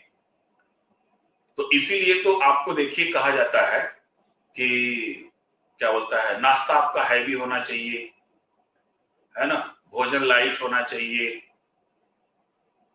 ये सब अंग्रेजों के द्वारा बनाए गए फालतू की चीजें। कभी किसी बंदर को देखा है डायबिटीज होते हुए? नहीं देखा, क्योंकि उनको होता ही नहीं। और मैं आपको बता दूं, बंदर के अंदर लगभग 4 साल एक्सपेरिमेंट हुआ था और उसके हाई डोज के शुगर वाले इंजेक्शन दिए गए थे कि बंदर को डायबिटीज हो जाए। बंदर को डायबिटीज हुआ ही नहीं, क्योंकि जो एक आप RH फैक्टर पढ़ते हो ना, रीसस नामक बंदर से ही उसको कोरिलेट किया गया है। तो बंदरों में RH फैक्टर बड़ा स्ट्रांग होता है, और बंदरों में RH फैक्टर इसलिए स्ट्रांग होता है क्योंकि वो सुबह क्या करते हैं, पेट भर खाना खाते हैं। तो जिस टाइम आप नाश्ता करते हो ना, उसी टाइम आप पेट भर खाना खा लो। फिर रात में खाना बिल्कुल नहीं खाना है। सूर्यास्त जब होने वाला होता है ना, उसके पहले आप खाना खा लो। लाइफ में कभी बीमार नहीं होते। 90% बीमारियों की जड़ हमारी यही होती। आप जैन लोगों को देखो, जल्दी बीमार नहीं होते। वो क्यों बीमार नहीं होते? उनकी खाने की पद्धति ही दूसरी है, उनका सिस्टम ही दूसरा। कभी गाय भैंस को हार्ट अटैक नहीं आता है ना, कभी बंदरों को डायबिटीज वगैरह नहीं होता है। रात को भूख लगेगी ही नहीं।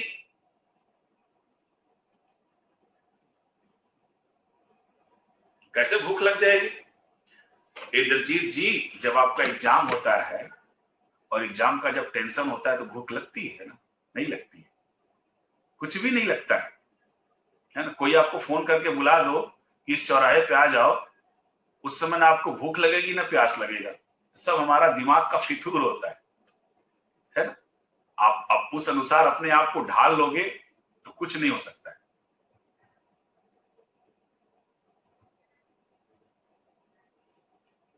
नहीं आता है, किसी भी जानवर को हार्ट अटैक नहीं आता है, क्योंकि जानवर क्या करते हैं, पेट भरते हैं और अपने दिमाग का इस्तेमाल नहीं करते हैं। दिल तो उनके पास होता ही नहीं है ना।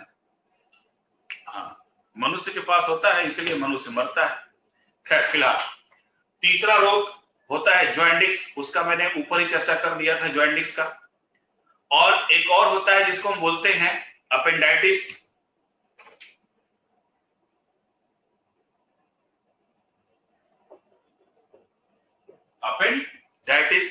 अपेंडाइटिस का मतलब होता है वर्मी फॉर्म अपेंडिक्स का बढ़ जाना, ठीक है। वर्मीफॉर्म अपेंडिक्स का बढ़ जाना। लास्ट रोग है उसको हम बोलते हैं लीवर सोरेसिस।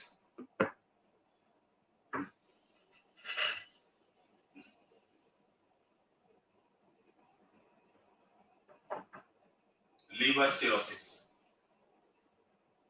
आजकल बड़ा तेजी से ये फैलने वाला रोग हो गया है।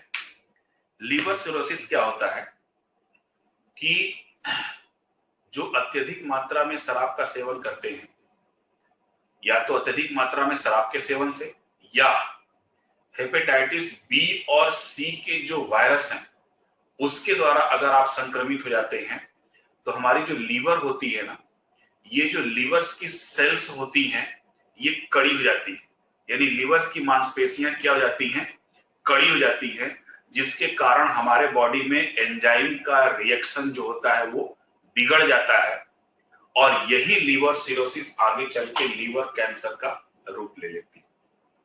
ठीक है, तो लीवर सिरोसिस में क्या होता है, सिंपल सा एक टर्म आप जानिएगा कि यकृत की कोशिकाओं का या यकृत की मांसपेशियों का कड़ा हो जाना, जो आगे चलकर लीवर कैंसर का भी रूप ले लेता है।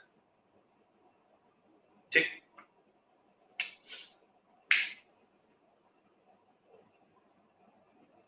कैंसर का मतलब होता है कि किसी भी कोशिका का अनकंट्रोल्ड डिवीजन।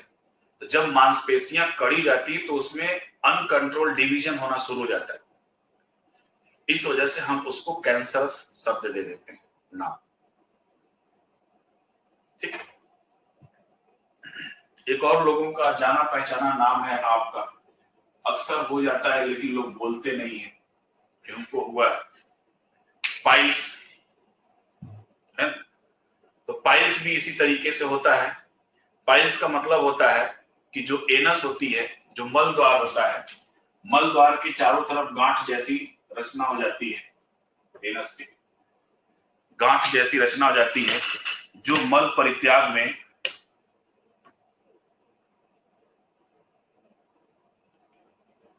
विवेक जी सेल डिवीजन को स्टॉप किया जा सकता है, बट डिपेंड करता है कि कौन से पोर्शन में सेल डिवीजन हो रहा है। जनरली फर्स्ट स्टेज तक हमको पता ही नहीं चल पाता, लेकिन यही सेल डिवीजन की प्रक्रिया जब थर्ड स्टेज में पहुंचती है तब तक वो काफी मात्रा में अपने आप को नुकसान पहुंचा चुकी होती है, इसलिए उस पे कंट्रोल करना बहुत मुश्किल हो जाता है। इसीलिए कहते हैं कि थर्ड स्टेज के कैंसर में बचना बड़ा मुश्किल होता है, और लोग भले बोलते हैं कि इसका इलाज रेडियोथेरेपी है, कीमोथेरेपी है, लेकिन 100% सक्सेस कहीं नहीं मिलता है।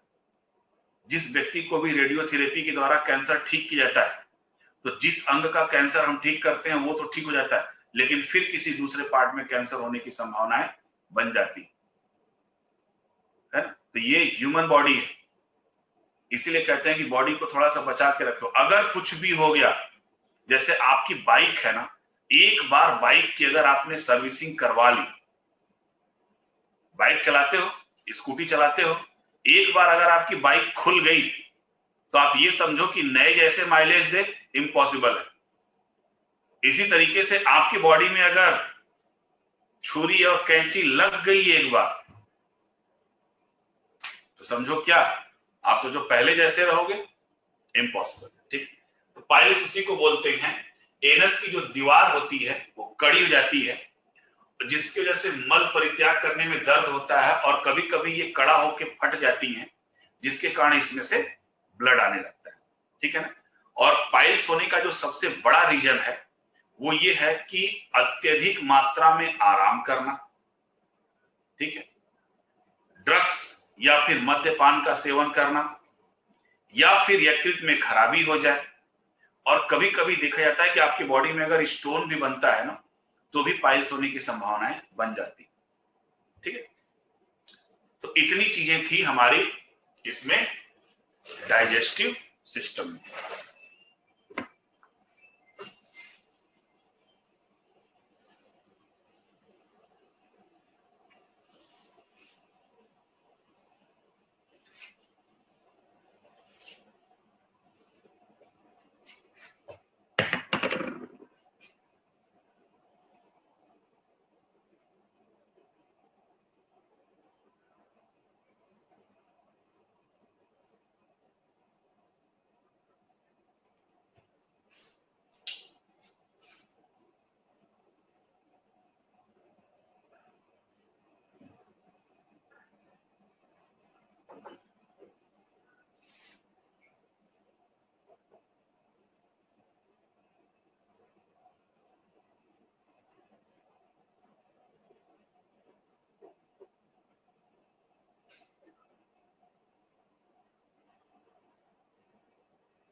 पूरा मेंस का सिलेबस नोट कर लीजिए।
पाइल्स वगैरह ये सब मेडिसिन से ठीक किया जाता है,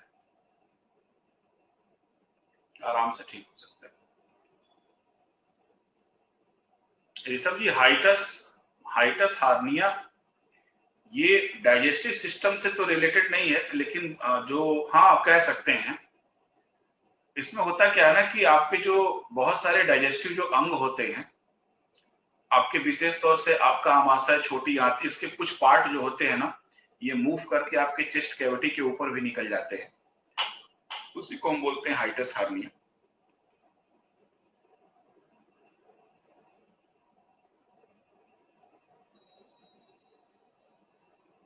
हाँ बिल्कुल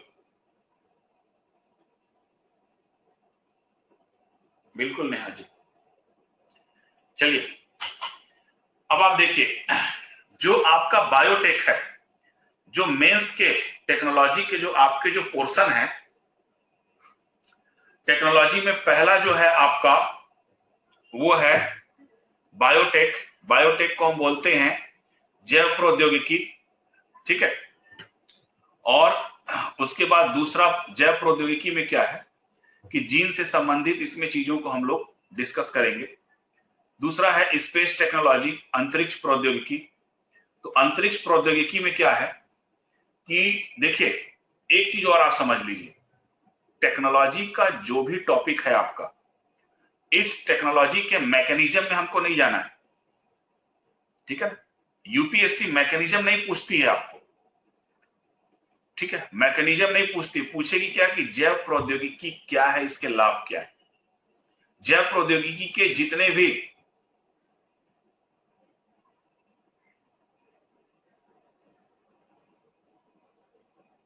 नहीं ज्योति जी, अभी मैं परेशान न हो, मैं भेज दूंगा।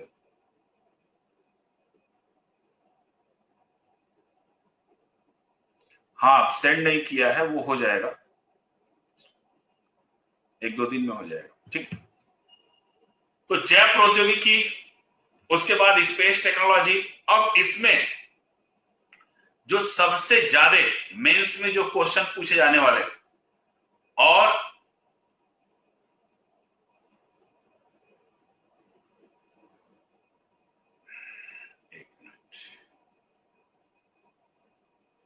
मटेरियल नेम मुन्नू जी मैं पता नहीं, तो समझ नहीं पा रहा हूं क्या है, कैसा मटेरियल नेम।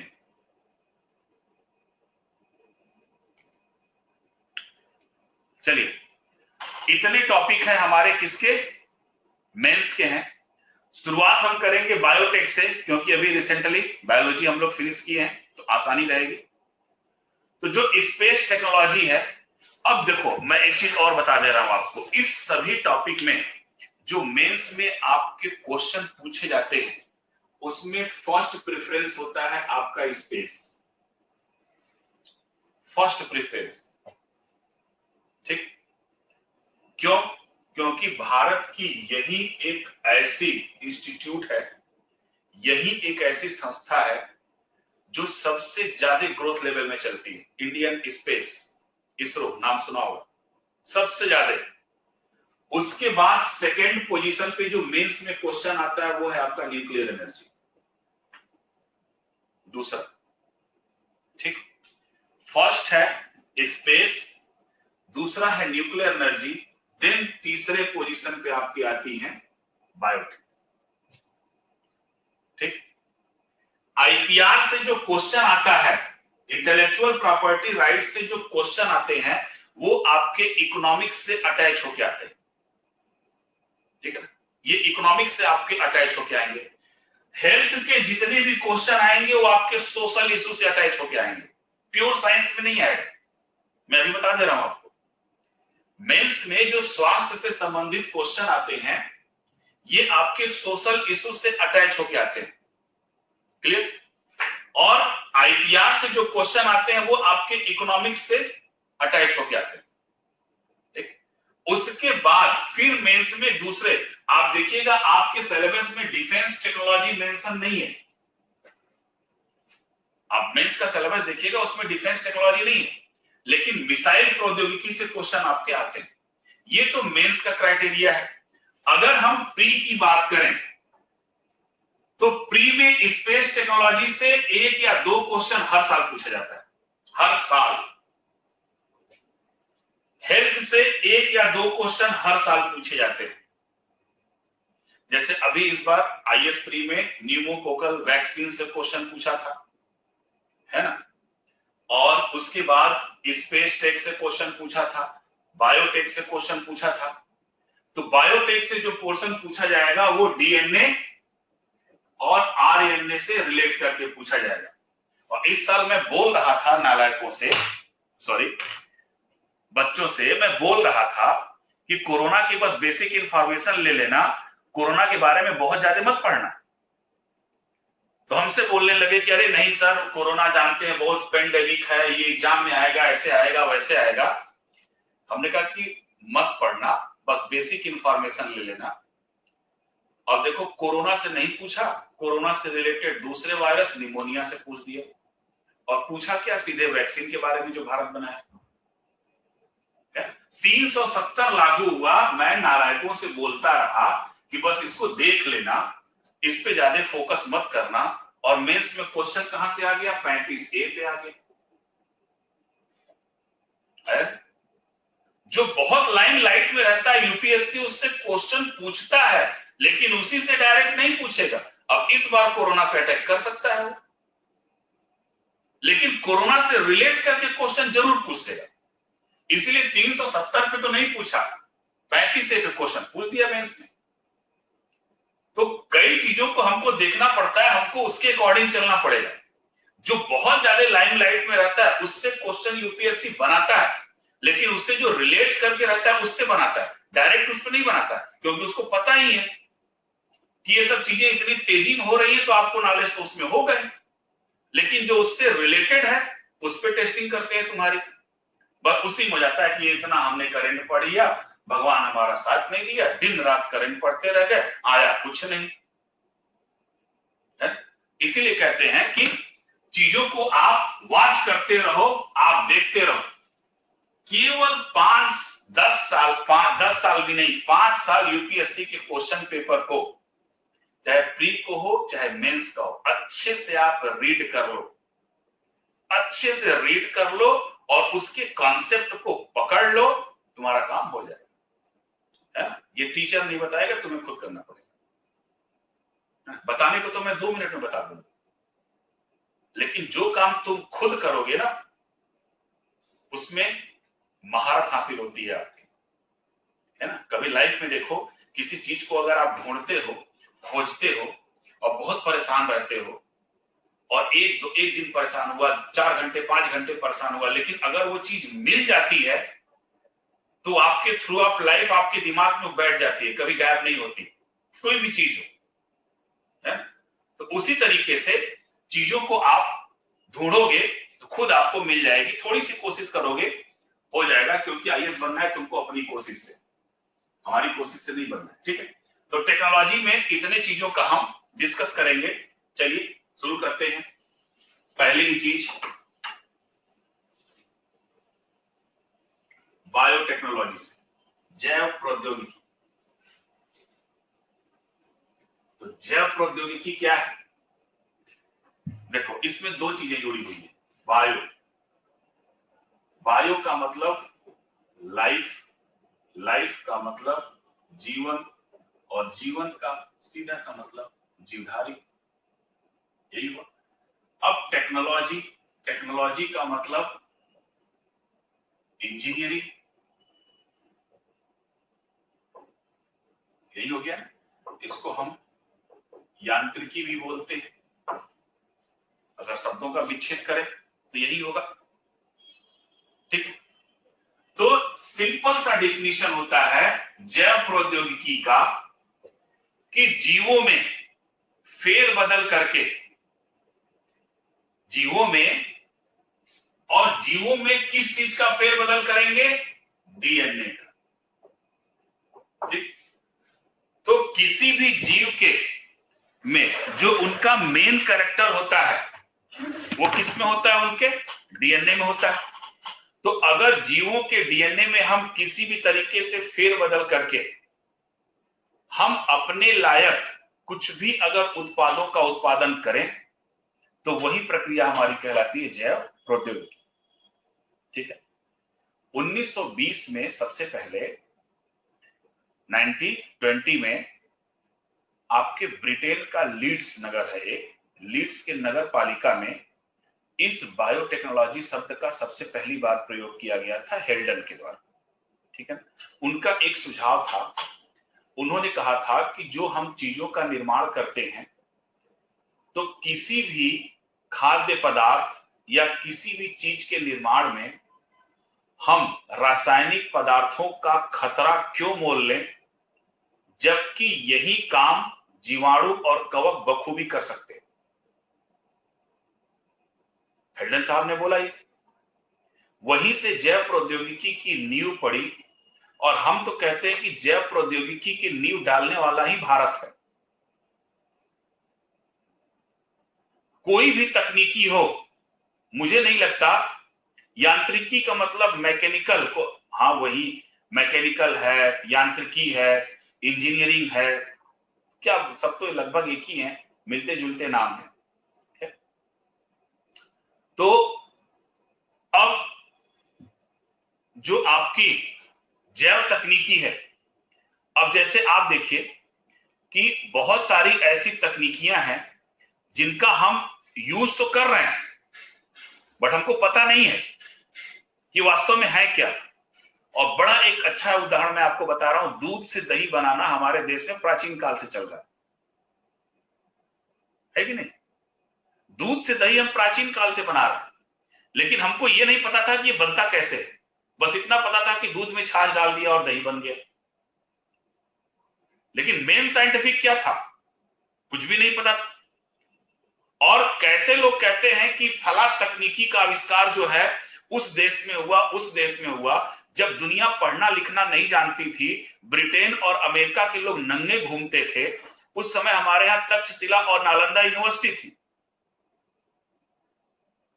तो पढ़े लिखे कौन?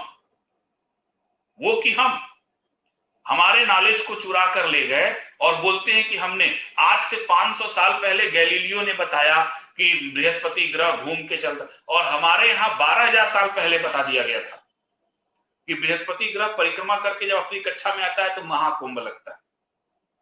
था तो नॉलेज ये था। जैव प्रौद्योगिकी जो सिस्टम था, जैव प्रौद्योगिकी का इस्तेमाल हम भी क्या कर रहे थे, बहुत पहले से कर रहे थे। तो जब हेल्डन साहब ने ये विचार दिया तो वहीं से जैव प्रौद्योगिकी की क्या पड़ी, नींव पड़ी। और सबसे पहले इसके फिर डिफिनेशन को क्रिएट किया गया। तो डिफिनेशन इसका ये होगा, सुन लीजिएगा, ऐसी प्रौद्योगिकी, ठीक है, ऐसी प्रौद्योगिकी जिसमें जैव कारकों तो जैव कारकों का मतलब हुआ, जैव कारकों का मतलब हुआ बैक्टीरिया यानी जीवाणु, फंजाई, या तो हम कह सकते हैं सूक्ष्म जीव, कुछ भी हो सकता है, ठीक है। ऐसी प्रौद्योगिकी जिसमें जैव कारकों जैसे कि सूक्ष्म जीवों का उपयोग करके मानव अपने लायक उपयोगी उत्पादों का निर्माण करता, मानव अपने लायक उपयोगी उत्पादों का निर्माण करता हो, ठीक है।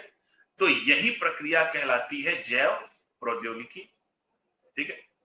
और इस जैव प्रौद्योगिकी में दो चीजें अपनाई जाती है, एक तो पहला जीव विज्ञान और दूसरा अभियांत्रिकी। इन दोनों के सिद्धांतों को अपनाकर जैव प्रौद्योगिकी की प्रक्रिया कराई जाती है। क्लियर?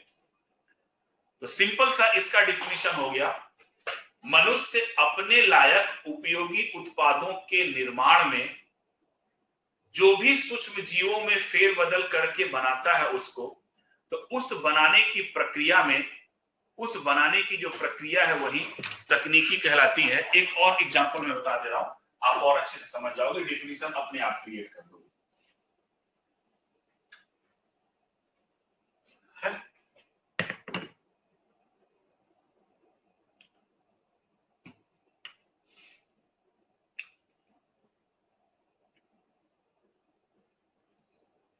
दीपक जी, ये जो डिफिनेशन है आपका, ये डिपार्टमेंट ऑफ बायोटेक्नोलॉजी ने दिया, ठीक है ना, और यही definition international of biotech committee भी के द्वारा भी दिया गया,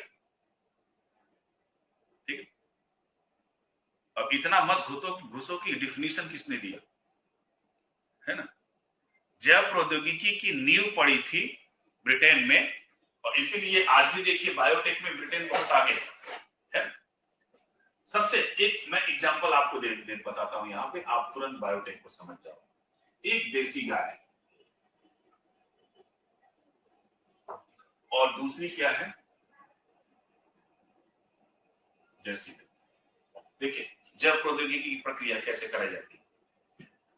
देसी गाय में दूध देने की क्षमता 5 लीटर है पर डे, बट इनकी जो क्वांटिटी तो इतनी है, लेकिन क्वालिटी क्या है, बहुत ज्यादा हाई प्रोटीनियस होते हैं। जर्सी गाय में जो दूध देने की क्षमता है वो कितनी है, 15 लीटर पर डे मान लीजिए, बट इनके दूध की क्वालिटी क्या है, बेटर नहीं, क्वांटिटी अधिक है। तो इस जर्सी गाय में या देसी गाय में जो ये कंडीशन क्रिएट है वह किसी न किसी जीन के कारण ही तो है, किसी न किसी डीएनए या जीन की वजह से ही है, ठीक है। तो मान लीजिए ये जो आपके देसी गाय के, ये वाला जो मैं डार्क बना रहा हूं, ये जो जीन है ये दूध की मात्रा वाला है, और यहां पर भी जो जर्सी गाय का ये जो जीन है ये भी क्या है,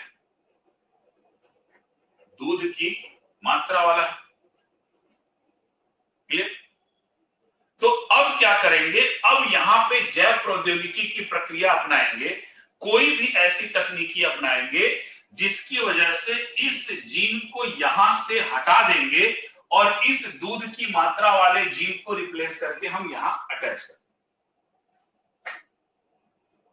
ठीक, कर दिया। अब ये जो हम कार्य कर रहे हैं, जीन को यहां से निकाल दिया, जीन को यहां से हटा दिया, फिर यहां पे ऐड कर दिया, एक्चुअल में रियल में यही बायोटेक,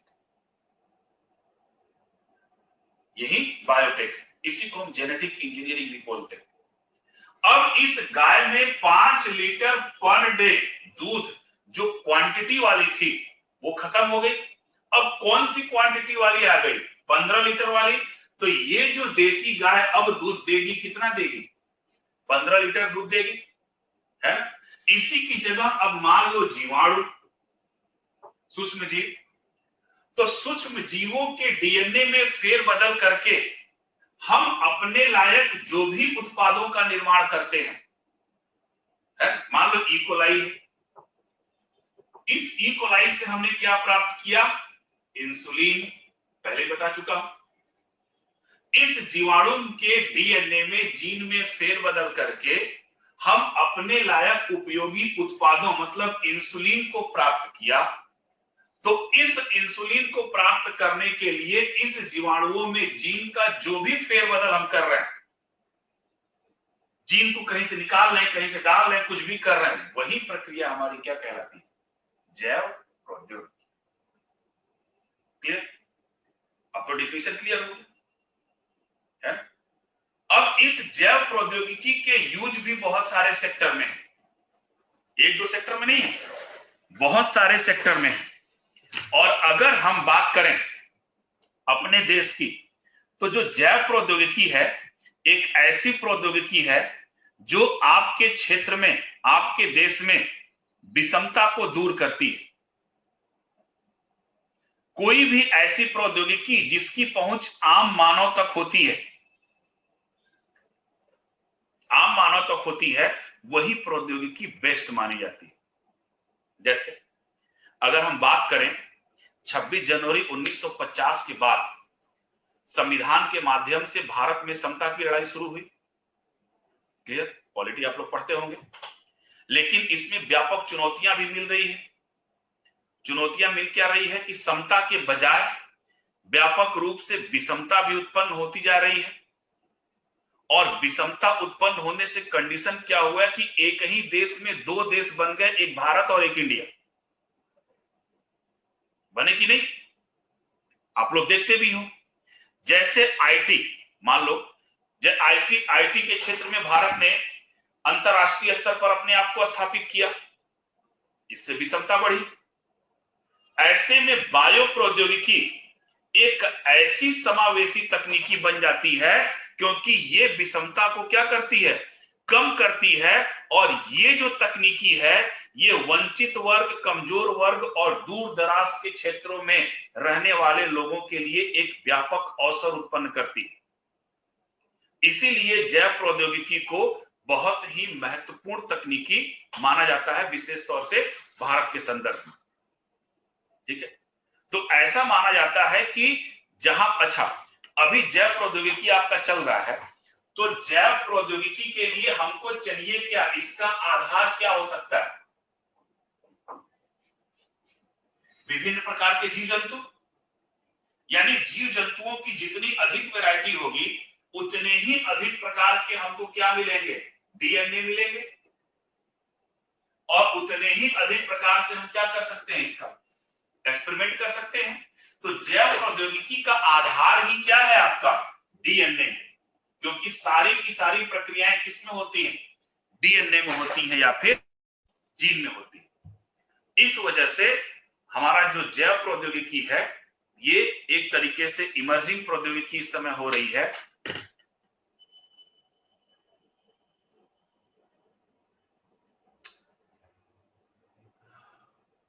मिश्रा सूर्या जी, समझ नहीं पा रहा हूं आप कहना क्या चाह रहे हैं। इसकी नीट ऊपरी, सर बायोटेक की नीट, समझ नहीं पा रहे हैं आप, साफ लिखिए क्या लिखा हुआ है, नहीं समझ में आ रहा।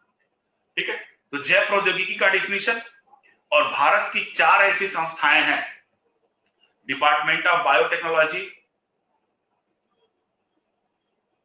है, क्या हमारे बॉडी में कहां होता है?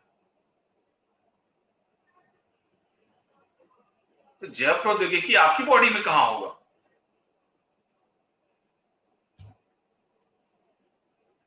समझ नहीं पा रहे हैं विवेक जी क्या कहना चाह रहे हैं। खैर अभी क्वेश्चन और हम लेते हैं, फिलहाल थोड़ा सा बचा हुआ बता देते हैं।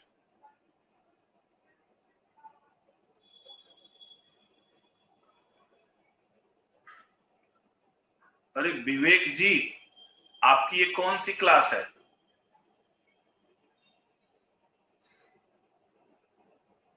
विवेक जी माइंड मत करिए, मैं पूछ रहा हूं आपसे, जरा जवाब दीजिए कि आपका ये कौन सा लेक्चर है? आपने मेरा पहला, दूसरा लेक्चर, तीसरा सुना, देखा है कि नहीं? या साइटोलॉजी पढ़ा है?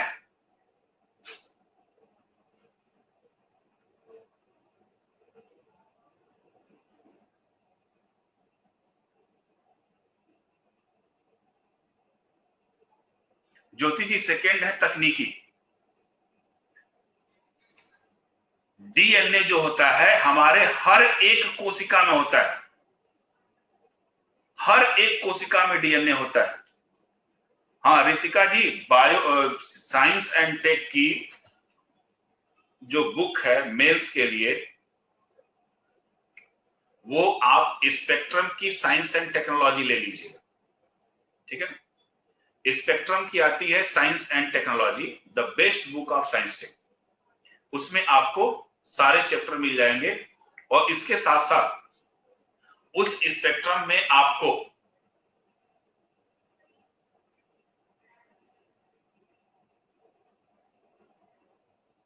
फॉर्निक्स,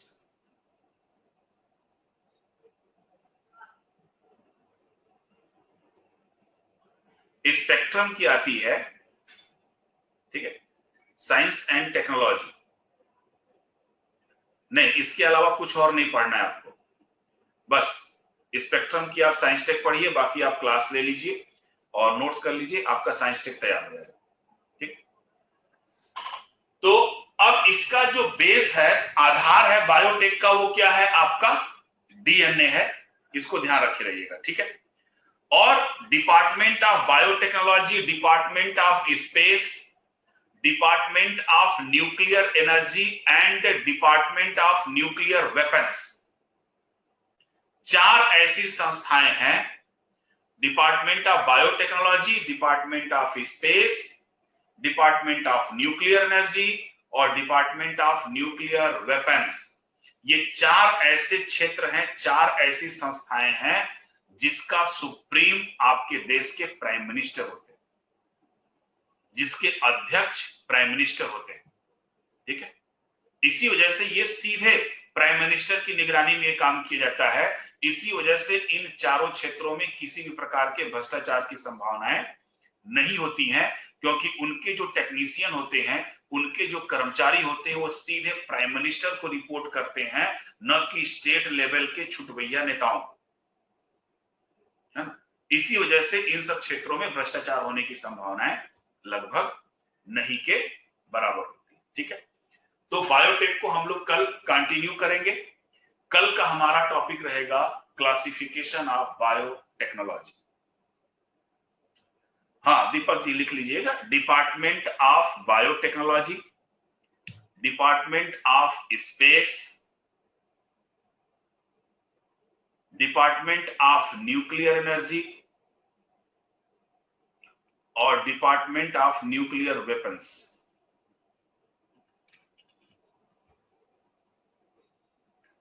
हाँ मुन्ना जी बिल्कुल, आप स्पेक्ट्रम ले लीजिए, सफिशिएंट है।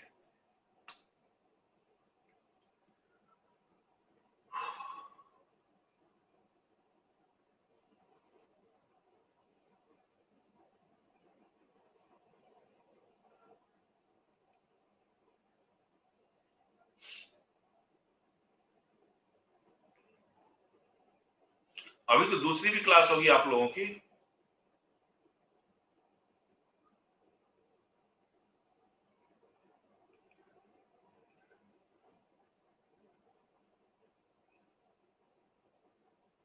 मिल जाएगा शुभम जी, थोड़ा सा टाइम दे दीजिए, मिल जाएगा, सब मिल जाएगा पीडीएफ। एंडोक्राइन डाइजेशन सब एक साथ ही में दे दूंगा।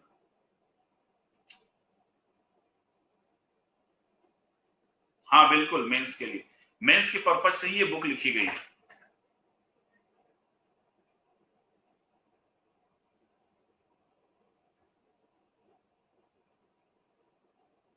चाणक्य की बुक थोड़ी है साइंस टेक की। हाँ, ग्रीन रिवॉल्यूशन में बायोटेक बहुत योगदान देता है।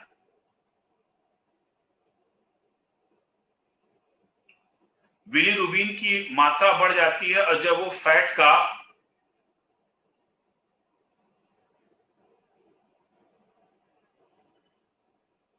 बिलीरुबिन की मात्रा जब बढ़ जाती है आपके शरीर में, तो बिलीरुबिन की मात्रा बढ़ जाने के कारण क्या होता है कि वसा का डाइजेशन पूरी तरीके से नहीं हो पाता है, तो वसा का पायसीकरण भी नहीं हो पाता, तो फिर ये ब्लड के माध्यम से सर्कुलेट करने लगता है, इस वजह से आपको जॉइंट डिस्क हो जाता है। प्री के लिए कोई विशेष बुक मत पढ़िए, आईएएस प्री में मेंस की पोर्शन अक्सर पूछे जाते हैं।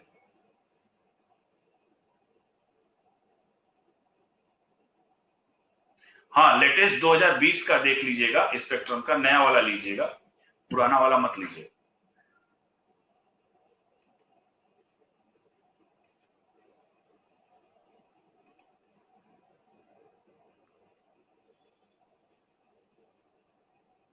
हाँ, उसमें जो टेक पोर्शन है, चाणक्य का बुक है, उसमें देख लीजिएगा। अपडेट है तो ठीक है, बाकी किताब पढ़ने में कोई बुराई नहीं है, पढ़ सकते हैं आप।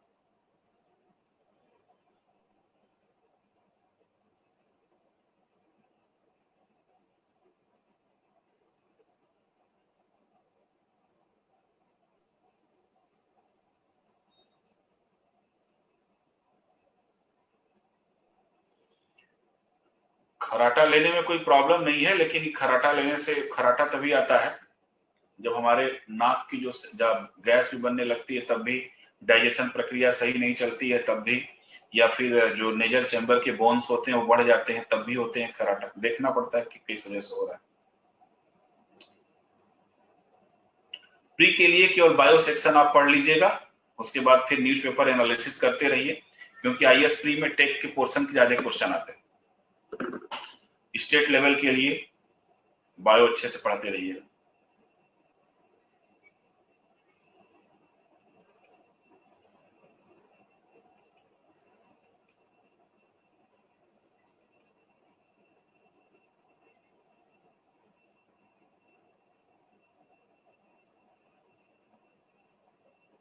बिल्कुल हर्ष जी, उसी को तो हम बोलते हैं designer baby, but international level पे बैन है। आएगा, मैं पढ़ाऊंगा। डिजाइनर बेबी इसको बोलते हैं जीन एडिटिंग। इसी का तो चाइना ने क्रिस्पर तकनीकी का इस्तेमाल करके फर्स्ट दुनिया का पहला डिजाइनर बेबी बनाया। तो बच्चों में मन चाहे डीएनए परिवर्तन कराकर अपने अनुसार कैरेक्टर को लाना, उसी को हम बोलते हैं डिजाइनर बेबी। ये बायोटेक में आएगा, उसका एक पार्ट है, सब हम बताएंगे।